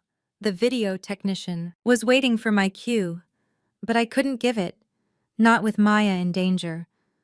I took a shaky breath. I wanted to say, I stammered. Derek patted my back, playing the comforting husband while holding a gun to my head, metaphorically. "Take your time, baby," he said loud enough for the microphone to catch. "Tell them I looked at Sarah." She was smirking. She knew. She knew where Maya was. I was trapped. The trap I had built for them had snapped shut on my own leg. I looked into the camera lens broadcasting live to the screen behind me. I am announcing. I began, my voice breaking, and then I saw it. At the back of the room, the service doors swung open. Bishop walked in. He was holding something in his arms, a small figure wrapped in a hotel blanket. Maya? She was safe. Bishop locked eyes with me and gave a sharp nod. He had found her. He had anticipated Derek's move because he was a professional, and Derek was just a greedy amateur. The air rushed back into my lungs. The fear vanished instantly, replaced by a rage so pure it felt like white fire. Derek felt me stiffen. He leaned in closer, confident in his victory. "Say it, Nia, say you are done." I looked at him. I smiled, a real smile, a terrifying smile. "You are right, Derek," I said, my voice booming through the speakers. "I am done." I turned back to the crowd. "I am done lying for this man." Derek's face fell. "I am not retiring," I said, my voice rising. "I am not sick, and I am certainly not handing my company over to a thief, a liar, and a man who tried to murder me in my own home last night." The crowd gasped. A collective shockwave went through the room. Derek lunged for the microphone, but I was faster. I stepped back, pointing a finger at the tech booth. "Roll the tape," I screamed. And the screen behind me exploded into light. The massive LED wall behind me flickered to life, bathing the ballroom in a stark cold light that cut through the warm ambient glow of the chandeliers. My husband wanted a retirement announcement. He wanted a public declaration of his victory. But I had prepared something far more educational for our distinguished guests. Before I sign any papers or make any final statements, I said, my voice echoing through the silent hall, "I think it is only right that we take a moment to honor the love that brought us here tonight. Let us look back at the journey of Derek Brooks and the family that stands behind him." Derek looked back at the screen, expecting a montage of our wedding photos or perhaps a curated slideshow of his business achievements. He was smiling that tight, arrogant smile of a man who believes he has gotten away with murder. But as the first image resolved in ultra-high-definition 4K clarity, his smile withered and died. It was not a wedding photo. It was the security feed from my garage, time-stamped 48 hours ago. The image was crisp, showing every detail of the oil stains on the concrete and the gleam of the luxury SUV pulling in. The audio boomed through the concert-quality speakers surrounding the room, startling the guests in the front row. The video showed Derek stepping out of the car, not in Dubai, but right there in Buckhead. He was laughing, holding a bottle of champagne. And then Sarah stepped into the frame wearing that tight red dress, throwing her arms around him. The kiss was magnified on the 20-foot screen, a grotesque display of betrayal that made the entire room gasp in unison. I watched the crowd. Mrs. Whitley, Sarah's mother, let out a strangled cry, pressing a napkin to her mouth. The deacon from our church dropped his glass. It shattered, but no one paid attention to the sound, because the audio from the screen was drowning out everything else. "Baby," I missed you. Sarah's voice purred from the speakers, amplified to a deafening volume. Is she gone? She thinks I am over the Atlantic right now. Derek's recorded, voice laughed, cruel and mocking. And the little spy is with her. The camera angle switched. It was the feed from the living room pinhole camera. The quality was flawless, showing Mama Odette sitting in my chair, her feet up on my coffee table holding the vial of poison. Let me add a little extra love. Mama Odette's voice hissed through the ballroom. She has a high tolerance for stress. We need to make sure her heart stops before she hits the floor. A wave of nausea rolled through the crowd. I saw people turning away, unable to watch, but unable to look away. Mama Odette sat frozen in her seat at the gala, her mouth agape, her eyes bulging behind her glasses as she watched herself commit a felony in high definition. Tried to stand up, but her legs would not support her. She collapsed back onto the settee, clutching her chest, breathing in shallow, ragged gasps. But the video was not done. It cut to the kitchen. The scene where Derek was crushing the pills. The sound of the mortar and pestle grinding the drugs was rhythmic and sickening. Once Nia is out of the way tonight, we get everything. Derek's voice boomed, filling every corner of the St. Regis. The life insurance alone is $5 million. Plus, the house is worth $2 million. And her investment accounts. Once we bypass the trust, we are looking at $10 million liquid. The collective intake of breath from the audience sucked the air out of the room. The investors, the ones Derek had scammed, looked at each other with dawning horror. They realized in that moment that their money was gone, and this was how he planned to pay them back, with my blood money. And then came the moment that broke them. The video showed Mama Odette leaning over the bowl of soup she had prepared for me, supposedly to help me feel better. She looked around, ensuring no one was watching, and then she hawked a thick, vile wad of spit right into the broth, stirring it in with a spoon. "Eat up, princess," she sneered on the screen. The crowd erupted in a sound of pure disgust. A woman in the front row gagged, turning away. The veneer of the respectable church-going matriarch was stripped away, leaving only the rot underneath. Mama Odette let out a low moan, covering her face with her hands, trying to hide from the hundreds of eyes boring into her. The video reached its climax. The scene in the living room where they toasted to my death. When that bitch dies, the money is ours. Sarah's voice rang out clear as a bell. That was the breaking point. Sarah stood there on the ballroom floor, her face draining of all color until she looked like a wax figure. Her eyes rolled back in her head, and she crumpled. Her knees hit the marble floor, first followed by her torso. She didn't put her hands out to break her fall. She hit the ground with a sickening thud, out cold from the sheer terror of her exposure. Trey tried to catch her, but he was too slow and too drunk. He just stared down at his wife, his mouth hanging open. Derek was the only one left standing. He stared at the screen, his eyes wide and unseeing, watching his own digital ghost confess to conspiracy to commit murder. The video ended, freezing on a frame of his face, twisted in a mask of greed and malice. The silence that followed was heavy, absolute, and terrifying. I leaned into the microphone one last time. "There you have it," I said, my voice cutting through the quiet like a blade. "The retirement plan. My husband didn't want me to step down. He wanted me to stop breathing," Derek snapped. The shock broke, and underneath it was a primal, animalistic rage. He turned to look at me, and his face transformed. It wasn't the face of the man I married. It was the face of a cornered rat baring its teeth. He let out a roar, a sound of pure frustration and hatred. "You bitch!" he screamed, lunging toward me. "I will kill you myself!" He bounded up the stairs to the stage, his hands reaching for my throat. He moved fast, fueled by adrenaline and the destruction of his entire life. He wanted to silence me. He wanted to tear the truth out of my throat. The crowd screamed.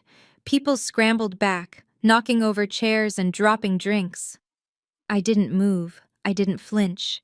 I stood my ground, watching him come, knowing he would never reach me. Just as his fingers were inches from my neck, a shadow moved from the side of the stage. Bishop moved with the speed of a striking cobra. He stepped between us. his massive frame blocking Derek's path. He didn't punch him. He didn't wrestle him. He simply lifted his leg and delivered a front kick to Derek's chest that looked effortless but carried the force of a battering ram. Derek flew backward. His feet left the ground.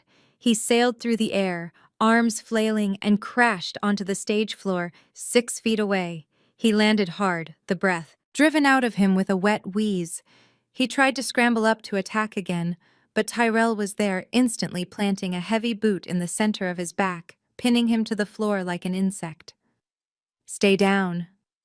Bishop commanded, his voice calm and professional. Derek struggled, his face pressed against the stage floor, drool and blood from a bitten lip pooling on the polished wood.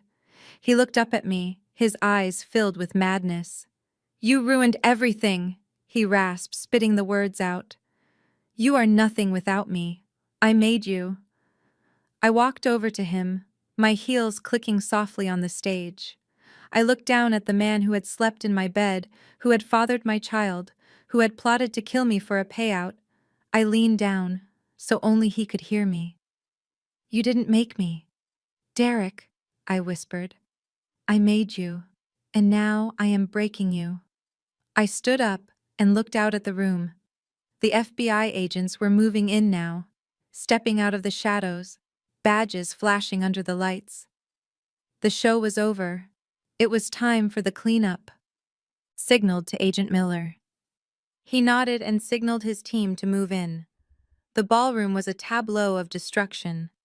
Sarah unconscious on the floor, Mama Odette weeping into her hands, Trey trying to blend into the curtains, and Derek pinned beneath the boot of the man I paid to protect me. I took a deep breath, filling my lungs with the air of a woman who has just survived her own murder. "Get him out of my sight," I said into the microphone, "and take the trash with him." The video feed cut to black, leaving the ballroom suspended in a thick, suffocating silence that felt like the air before a tornado touches down. Derek was still pinned to the floor beneath Bishop's boot, struggling for breath, his tuxedo shirt torn and stained with the dust of the stage. He looked up at me with eyes that were no longer human. They were the eyes of a rabid animal trapped in a cage of his own making. But I was not finished. The personal betrayal was just the appetizer.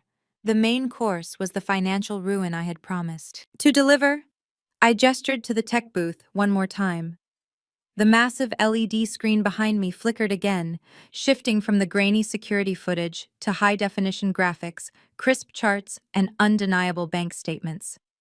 "And here is the financial report," I said, my voice cutting through the tension like a scalpel. "Ladies and gentlemen, you came here tonight to celebrate the success of Brooks Venture Capital. You came to toast to the genius of my husband. But I think you deserve to know where your money actually went." The screen displayed a complex flowchart I had simplified for the audience. It showed millions of dollars flowing in from investors and immediately flowing out into offshore shell companies, luxury car dealerships, and a specific real estate escrow account for a mansion in Sugarloaf Country Club. I stepped to the edge of the stage, looking down at the front row.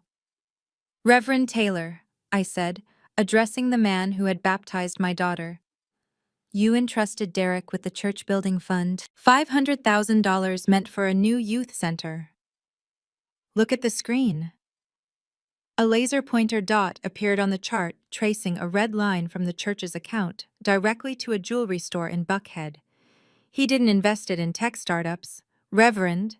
He bought a diamond necklace for his mistress and a Porsche for his brother. Reverend Taylor stood up, his face turning a dangerous shade of purple. He looked at Derek, who was wheezing on the floor, trying to hide his face. "You thief!" The Reverend roared, his voice booming without a microphone. "You stole from God!" I turned my gaze to the other side of the room. "Mrs. Russo, I believe your husband gave Derek $2 million last month for a construction bond. Look at the transfer date." The screen shifted, showing a wire transfer of $2 million, moving into an account labeled Sarah Whitley Personal. "He used your money to pay off his gambling debts and set up a nest egg for his new life," I said. My voice was calm, almost clinical. I was dissecting a tumor for the world to see. The room erupted. It wasn't polite murmuring anymore. It was a riot of diamonds and tuxedos. The veneer of high society cracked and shattered under the weight of the truth. Women who wouldn't dare raise their voices at a PTA meeting were screaming. Mrs. Russo grabbed a glass of red wine from a passing waiter's tray and hurled it at the stage. It missed Derek but shattered near his head, spraying him with crimson liquid that looked too much like blood. "Liar," someone shouted from the back. "Give me my money back," another voice screamed. A bread roll flew through the air, hitting Trey, who was trying to crawl out from under the curtains. He yelped, curling into a ball, as more food began to rain down on the Brooks family. It was a scene of biblical humiliation. The guests weren't just angry, they were realizing they had been played for fools. And there is no rage, quite like the rage of the rich and embarrassed. On the floor, Sarah began to stir. She groaned, pushing herself up on shaky arms, her makeup smeared, her stolen dress ruined. She looked around, blinking in confusion, trying to piece together why she was on the floor of the St. Regis. But before she could orient herself, a shadow fell over her. Mr. and Mrs. Whitley, Sarah's parents, stood over their daughter like statues of judgment. They were old Savannah Money, stiff, proud, and utterly mortified. Mrs. Whitley's face was a mask of cold fury. She didn't offer a hand to help her daughter up. Instead, she leaned down and delivered a slap that echoed through the chaotic room. The sound was sharp and brutal, snapping Sarah's head to the side. "You disgrace," Mrs. Whitley hissed, her voice trembling with repressed rage. "We cut you off because you had no sense, but we never thought you were a criminal. You have shamed this family for the last time." Sarah held her cheek, tears welling in her eyes. "Mom, please," she whimpered. "Don't you speak to me," Mr. Whitley said, turning his back on her. "You are no daughter of ours, you are an accomplice to a monster," Sarah sobbed, collapsing back onto the floor. Alone in a room full of people, I watched it all from my vantage point on the stage, feeling a cold satisfaction. It was chaos. It was destruction. It was justice. Then the double doors at the back of the ballroom burst open. The sound of heavy boots marching in unison cut through the screaming crowd. The room went silent again as 20 agents and FBI windbreakers swarmed the room, tactical gear gleaming under the chandeliers. Leading them was Special Agent Miller, looking sharp in his tuxedo, just as I had asked. "Federal agents, everyone stay where you are!" Miller shouted, his voice commanding authority. The crowd parted like the Red Sea, making a wide path toward the stage. Miller walked up the steps. He didn't look at me. He looked down at Derek, who was still pinned under Bishop's boot. Bishop stepped back, allowing the agents to swarm Derek. "Brooks," Miller said, pulling a pair of handcuffs from his belt. "You are under arrest for wire fraud, money laundering, securities fraud, and conspiracy to commit murder." Derek struggled as they hauled him to his feet. His silk shirt was ripped, his hair was wild, and his eyes were darting around the room looking for an escape that didn't exist. "You have the wrong man," Derek shouted, spit flying from his mouth. "This is a mistake. My wife is crazy. She is setting me up. Look at her. She is the one you want." Miller didn't even blink. He spun Derek around and slammed him against the podium, the sound of the handcuffs ratcheting shut, serving as the final punctuation mark to Derek's career. Trey was dragged out from behind the curtains, crying and begging, claiming he was just a pawn. Sarah was hoisted to her feet by a female agent, her hands cuffed behind her back, sobbing as she was marched past her stone-faced parents' mama.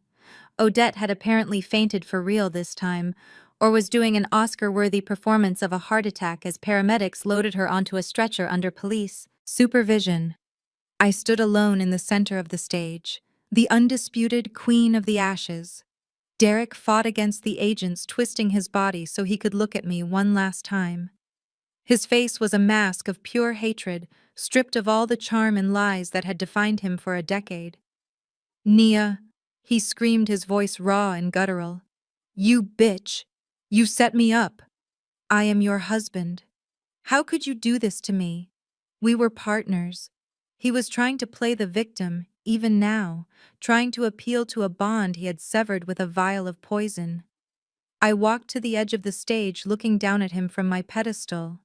I touched the diamond necklace at my throat, the cold, hard stones reminding me of what I was made of.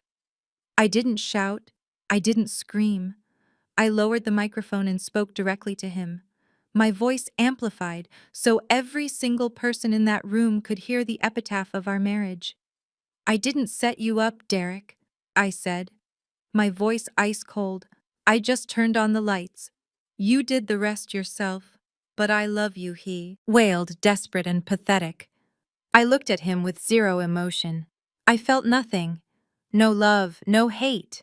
Just the clinical detachment of a crisis manager closing a file. "You don't love me, Derek," I said. "You loved my money. You loved my power. But you forgot where that power came from.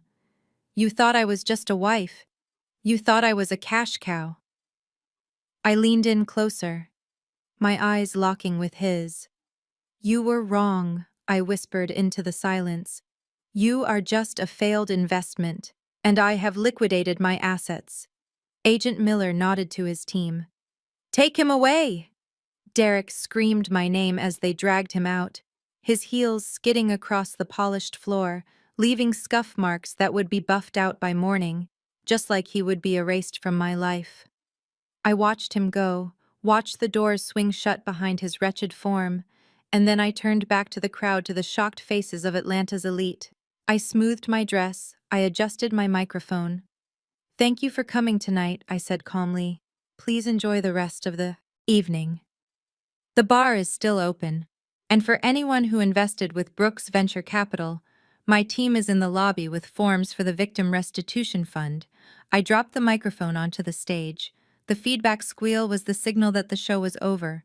I turned and walked off the stage, my head high, walking toward the exit where Bishop was waiting with Maya. I was done being a victim. I was done being a wife. I was Nia, and I had just won the war. The interrogation room smelled of stale coffee and fear. Trey was sitting at the metal table, his hands shaking so hard the handcuffs rattled against the surface. I watched from behind the one-way mirror standing next to Agent Miller. It did not take long for the weakest link in the chain to snap. Trey was singing like a bird, desperate to avoid a federal conspiracy charge. He was throwing everyone under the bus to save his own skin. It was Derek. Trey stammered, sweat dripping down his nose. "He planned the whole thing. I just wanted my gambling debts paid. I did not want anyone to die." It was Sarah, too. She is the one who got the poison. She has a friend who works at a hospice clinic. She stole the liquid fentanyl. She said it would be undetectable. Miller looked at me and raised an eyebrow. "We had them." Trey continued to babble, spilling secrets I did not even know about. He admitted that Sarah had been sleeping with Derek for 2 years. He admitted they had been skimming money from Mama Odette's Social Security checks before Derek started the Ponzi scheme. There was no honor among thieves, especially not these thieves. Then came the final nail in the coffin. Miller walked into the holding cell where Sarah was being processed. She was still wearing my stolen silver dress, but it was wrinkled and stained now. Her makeup was smeared and she looked like a broken doll. The arrogance was gone, replaced by a feral panic. When the female officer searched her stolen clutch, the one she had paraded around the gala, she found it, a small glass vial tucked into the lining, wrapped in a tissue. Sarah screamed when they pulled it out. She tried to say, "I planted it." She tried to say she thought it was perfume, but the residue matched the poison found in my dog's stomach, and the fingerprints on the glass were hers. I watched as they read her rights. She looked at the mirror, knowing I was on the other side. Her eyes were full of hate, but also a terrifying realization. She was pregnant with her brother-in-law's child, and she was going to have that baby in a federal prison hospital. She had traded her freedom for a mansion she would never live in, and a man who was already trying to cut a deal against her in the next room. I I left the police station feeling a cold, hollow satisfaction. 2. Down, 1 to go. I drove to Mama Odette's house. It was a nice house, a sprawling ranch style in a quiet suburb. I knew it was nice because I had paid the down payment 5 years ago. Derek had told me it was a gift for his mother, a way to thank her for raising him. I had signed the checks, thinking I was being a good daughter-in-law. I had no idea I was housing the woman who would try to end my life. I pulled into the driveway. The front door was wide open. Inside, it sounded like a hurricane had hit. I walked in, stepping over a pile of clothes scattered in the hallway. Mama Odette was in the living room. She was frantic. She had 3 large suitcases open on the floor, and she was throwing things into them indiscriminately. Silverware crystal vases, my grandmother's candlesticks that she had stolen weeks ago. She was looting the place, trying to grab anything of value before she ran. She looked up when I entered and dropped a silver platter. It clanged loudly against the hardwood floor. "Nia," she gasped, clutching her chest. "You startled me." "Going somewhere, Mama?" I asked, leaning against the doorframe. "I am going to visit my sister in Alabama," she lied, her eyes darting around the room looking for an exit. "She is sick. I need to go help her." "You do not have a sister in Alabama," I said, walking further into the room. "I did a background check on this whole family. Mama, you are an only child, and you are not going anywhere except maybe the county jail." She drew herself up, trying to summon that imperious matriarch energy she used to control the family. "You cannot talk to me like that. I am your elder. I am a woman of God. You are an accomplice to attempted murder," I corrected, kicking a suitcase shut. "You tried to poison me. You spit in my food. You plotted with your son to kill me so you could buy a beach house." "That was just talk," she stammered, backing away from me. "We were just blowing off steam. We would never have actually done it. I saw the video, Mama. I heard you say you wanted to make sure I felt it before I died. I heard you say you wanted me to suffer. Do not insult my intelligence by lying now." She crumbled. She sank onto the sofa, burying her face in her hands. "Oh Lord, help me. Derek forced me. He said if I did not help him, he would put me in a home. I was scared. Nia, I am an old woman. I did not have a choice." I looked at her, at the crocodile tears leaking through her fingers. She was not a victim. She was the architect. She had raised Derek to be greedy. She had taught him that the world owed him a living. She was the rot at the root of the family tree. I pulled a folded document from my jacket pocket. "I have some news for you, Mama," I said, my voice devoid of pity. "You know this house. You know how Derek told you he bought it for you." She looked up, nodding eagerly. "Yes, it is my house. My name is on the deed." "No, it is not," I said, unfolding the paper. "Derek never put it in your name. He put it in the name of a shell company, a company called D.O. Holdings. He told you that stood for Derek and Odette." "That is right," she said, confusion clouding her eyes. "It actually stands for debt obligation," I said. "And do you know who owns D.O. Holdings?" She shook her head. "I do," I said. "I bought the debt 3 days ago when I found out Derek was insolvent. I bought the company that owns this house. I own the roof over your head. I own the floor under your feet. I own the very chair you are sitting on." Her mouth fell open. "And I am evicting you," I said, tossing the paper onto the coffee table. "You are trespassing on my property. You cannot do that," she shrieked, finding her voice. "This is my home. I have lived here for 5 years. You cannot just throw an old woman out on the street."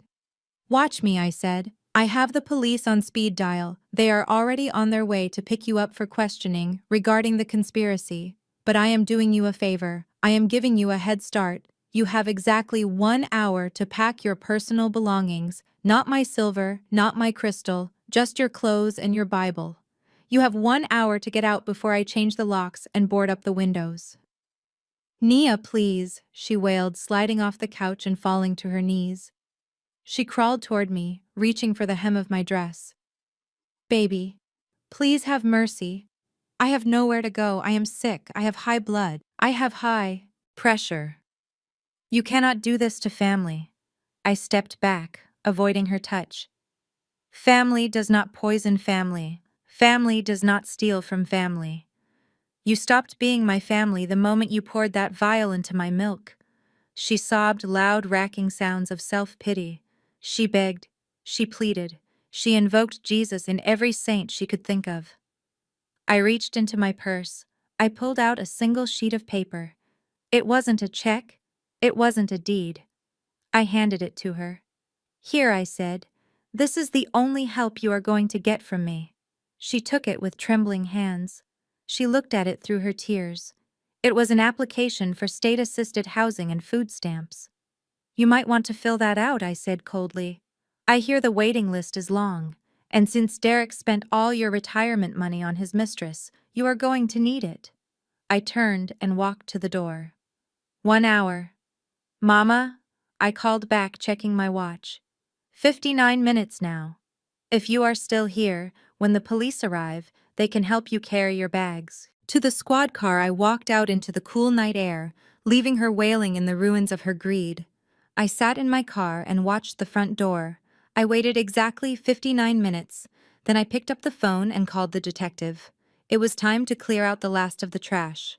The heavy steel door slammed shut behind me with a sound of finality that echoed through the concrete hallway of the Federal Detention Center. The air inside smelled of industrial cleaner and stale despair.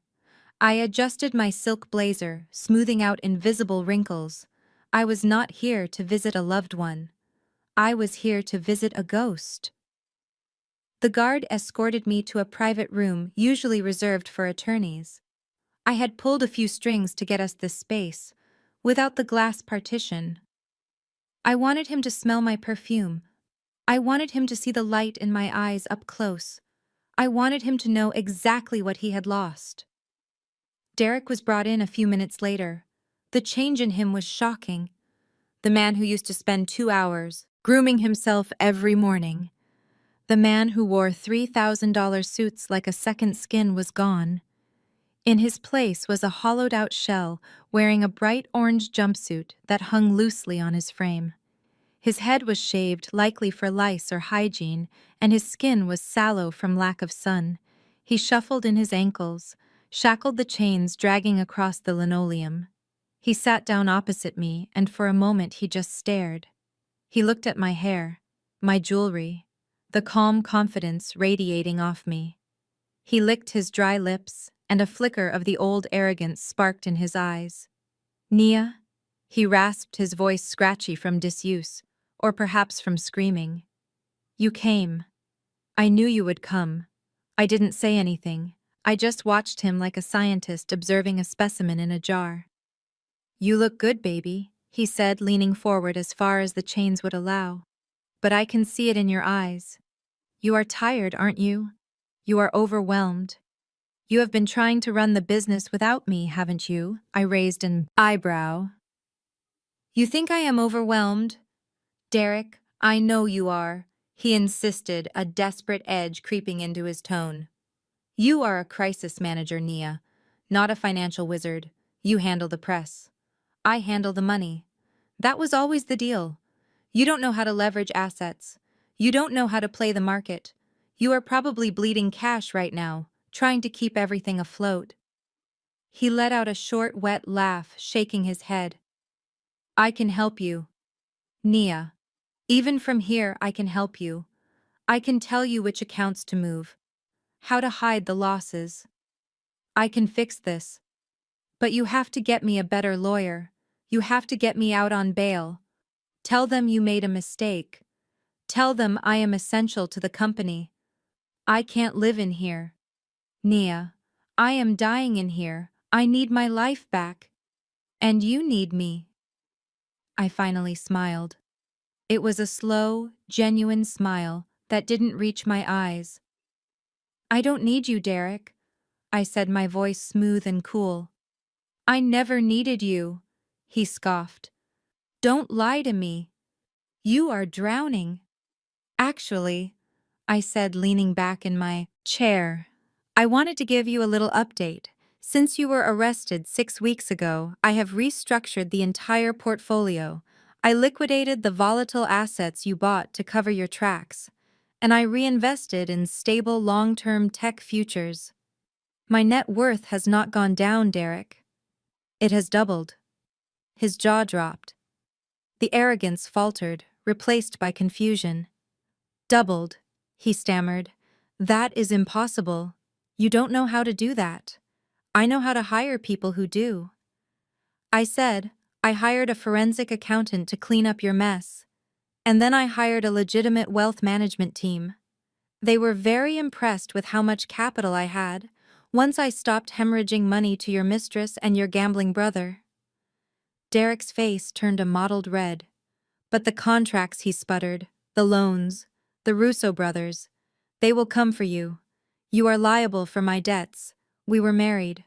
The debt is community property. I leaned forward, placing my elbows on the cold metal table.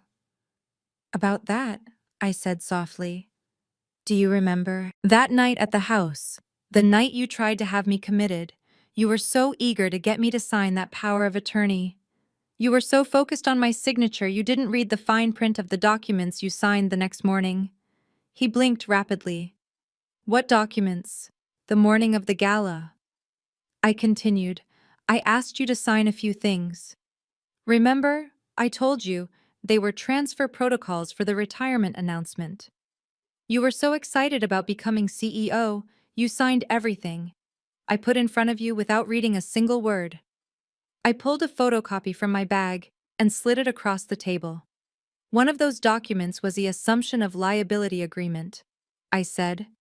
It transferred all outstanding debts, all high-risk loans, and all legal financial obligations solely to the name of Derek Brooks. It absolved Nia Brooks of any and all financial responsibility for your independent ventures. He stared at the paper, his hands shaking. And here is the best part, I whispered. The pen you used? Switched it. Remember how I dropped my pen that night and had to find another one? Well, I did the same to you. The pen you signed this with contained a very special ink. It is permanent. It binds to the paper fibers instantly. But the pen I gave you to sign the shared asset protection clause, that ink was the disappearing kind. His eyes went wide. By the time the FBI raided the gala, the asset protection clause was blank paper. But this debt assumption, this is forever. I used your own greed against you, Derek. You signed away my liability, and you didn't even know it. You own every cent of debt. The Russo brothers aren't looking for me. They are looking for you, and since you are in here, I imagine they are very frustrated. Derek looked like he had been punched in the gut. He slumped in his chair, the fight draining out of him. He realized in that moment that he hadn't just lost the game. He had been playing a different game entirely, one he never understood. So I have nothing, he whispered. No, I corrected. You have 3 to 5 years for the fraud, plus the conspiracy charges. You have a lot of time. I reached into my bag one last time and pulled out a thick envelope. I placed it on the table on top of the liability agreement. What is this? He asked, dull and defeated. These are the divorce papers, I said.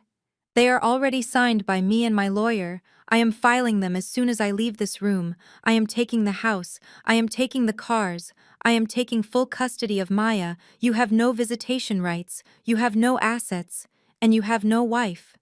Derek looked at the papers, then at me. Tears began to well up in his eyes, hot, angry tears. Nia, please, he begged, his voice cracking. Don't do this. We were a family. I made a mistake. I am sorry. I will do anything. It is too late for anything, Derek. I stood up, smoothing my blazer. You tried to kill me. You tried to steal my daughter. You are not a father. You are not a husband. You are just a bad memory. I turned my back on him, walking toward the heavy steel door. Nia, he screamed, the sound echoing off the concrete walls. Nia, come back. You can't leave me here. I will rot in here. Nia, I knocked on the door for the guard. I didn't look back. I didn't flinch. Nia, he howled a long, drawn-out sound of pure despair, giving way to incoherent sobbing and cursing. The guard opened the door, and I stepped out into the hallway. The heavy door slammed shut, cutting off his screams. Instantly, silence rushed back in, cool and cleansing. I walked down the long corridor toward the exit, my heels clicking a steady rhythm of freedom. I had walked into that prison, a survivor. I was walking out a queen. The nightmare was over. The ink had dried, the debt was paid, and I was finally done. The afternoon sun hit the tarmac at Hartsfield-Jackson International Airport, reflecting off the polished aluminum skin of the Gulfstream G650 waiting on the runway. It was bright, blindingly so, a stark contrast to the gray, humid haze that had hung over the city the day I dropped Derek off right here at this very airport 3 months ago. That day I had been driving a car. I thought I owned back to a house I thought was safe, living a life that was nothing more than a beautifully decorated lie. Today I stood on the private airfield, the wind whipping my hair around my face, and I knew exactly what I owned. I owned the clothes on my back. I owned the 7 figures in my offshore accounts, and most importantly, I owned my freedom. Maya stood beside me, her hand tucked securely in mine. She wasn't the terrified little girl cowering in the back seat of a G-Wagon anymore. She was wearing a bright yellow sundress and oversized sunglasses, looking every bit the heiress she was destined to be. She looked up at the massive jet, her mouth forming a perfect O of wonder. "Is this one yours?" "Mommy?" she asked, pointing a small finger at the plane. "It is, baby," I said, squeezing her hand. "It is ours. No banks, no loans, no investors, just ours." She giggled, a sound that felt like sunshine after a long winter. "Where are we going this time?" she asked. "Are we going to hide again?" I knelt down on the hot pavement so I could look her in the eye. I adjusted her sunglasses, pushing them up her nose. "We are never hiding again, Maya," I said firmly. "We are done hiding. We are done running. Today we are going on an adventure." "Where to?" she persisted, bouncing on her toes. I smiled, looking up at the pilot who was waiting patiently by the stairs. "Anywhere we want," I told her. "Anywhere without toxic people. Anywhere the air is clean and the water is blue and nobody asks us for anything." "Dubai?" she asked, tilting her head. I laughed. Real laughter, honest and deep. "Dubai," I agreed. "But for real this time, no fake business trips, no secret phone calls in the bathroom. Just you and me and the biggest water slide we can find." She cheered, pulling on my hand, trying to drag me toward the stairs. "Come on, Mom, let's go." "Just a second, baby," I said, standing up. "I have one last thing to do." I reached into my purse and pulled out my phone. It was the same phone I had used to record the evidence. The same phone I had used to track Derek's lies. The same phone that had been my lifeline and my weapon for the last 90 days. It buzzed in my hand. A text message had just come through. I looked at the screen. The name on the notification was Sarah. I hadn't heard from her since the night of the gala. She was out on bail awaiting trial for conspiracy to commit murder and fraud. Her parents had refused to pay her legal fees. Her husband Trey had testified against her to save himself. She was alone, pregnant and destitute, living in a halfway house while the federal case was being built. I opened the message. "Nia, please," it read. "I know you hate me, and I deserve it, but I am hungry. The baby needs calcium. I don't have any money for milk. Can you please just Venmo me $20? I promise I won't ask again. Please, Nia. I am scared." Milk. The irony was so sharp it almost drew blood. She was asking me for milk money. The woman who had tried to poison my almond milk. The woman who had killed my dog with a bowl of tainted cream. She wanted me to pay for the very thing she had weaponized against me. I looked at the words on the screen. I waited for the anger to come. I waited for the rage that had fueled me for months to flare up in my chest. But there was nothing. just a cold, empty pity. She was a ghost. A memory of a bad dream. She was a cautionary tale about what happens when you mistake greed for ambition. I didn't type a reply. I didn't send a snarky comeback. I didn't tell her to rot. I simply tapped the info button at the top of the screen. I scrolled down to the bottom. Red text. Block this caller. I tapped it, confirming the action. Sarah was gone, silenced, blocked, erased. But that wasn't enough. This phone held too many memories. It held the texts from Derek lying about his love. It held the recordings of Mama, Odette plotting my death. It was an artifact of a life I was leaving behind. I looked around the tarmac, a few yards. Away, there was a metal trash bin designated for foreign object debris, things that could damage the plane engines. I walked over to it. I held the phone over the opening. "Goodbye," I whispered. I dropped it. The phone hit the bottom of the metal bin with a hollow clatter. It was done. The link was severed. I turned back to the jet, back to my daughter, back to the sun. I walked up the stairs, my heels ringing on the metal steps, solid and sure. At the top, I turned back one last time to look at the skyline of Atlanta. It was a beautiful city, a city of dreams and nightmares. I had conquered it. I had burned my life to the ground and built a castle from the ashes. I stepped inside the cabin. The air conditioning was cool and crisp, smelling of leather and fresh orchids. Maya was already buckled into a wide cream-colored seat, sipping a glass of sparkling apple juice from a crystal flute. I sat down across from her and buckled my belt. The flight attendant appeared, a bottle of vintage champagne in her hand. Champagne. "Mrs. Brooks?" she asked. I smiled, taking the glass. "To new beginnings," I said. The engines roared to life, a low, powerful hum that vibrated through the soles of my shoes. The plane began to move, taxiing toward the runway, toward the sky. As we lifted off, as the ground fell away beneath us, I looked out the window. The cars on the highway looked like toys. The houses looked like Monopoly pieces. The prison where Derek sat in his cell was just a gray speck in the distance. I wasn't just a survivor, I was a warrior who had won the war. I had faced the people who should have loved me, and I had seen the darkness in their hearts, and I had not let it consume me. I had turned their poison into fuel. I looked at Maya, who was pressing her nose against the glass, watching the clouds rush by. "We are flying!" "Mom!" she shouted over the noise of the engines. "We are really flying." "Yes, we are, baby," I said, sipping my champagne. We were flying high above the lies, above the betrayal, above the people who had tried to drag us down. We were untouchable. We were free, and we were richer than they could ever imagine. Not just in money, but in the truth. I closed my eyes, and for the first time in months, I didn't see a camera feed. I didn't see a threat. I saw only the horizon, wide and open and waiting for us. The seatbelt sign dinged off. I unbuckled and leaned back. I was Nia, and I had just started the rest of my life. Nia's journey reveals a powerful truth. Sometimes the people closest to us are the ones plotting our downfall. However, the most vital lesson isn't just about betrayal, but about the necessity of self-preservation and financial independence.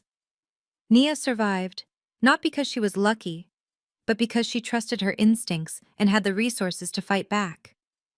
Her story reminds us that we cannot control the actions of others, but we can control our reaction. True security comes from within, from having the courage to burn down a toxic life to build a free one from the ashes. If Nia's transformation from victim to victor inspired you, please hit the like button and subscribe for more stories of resilience. Have you ever had to trust your gut against everyone else? Share your story in the comments below.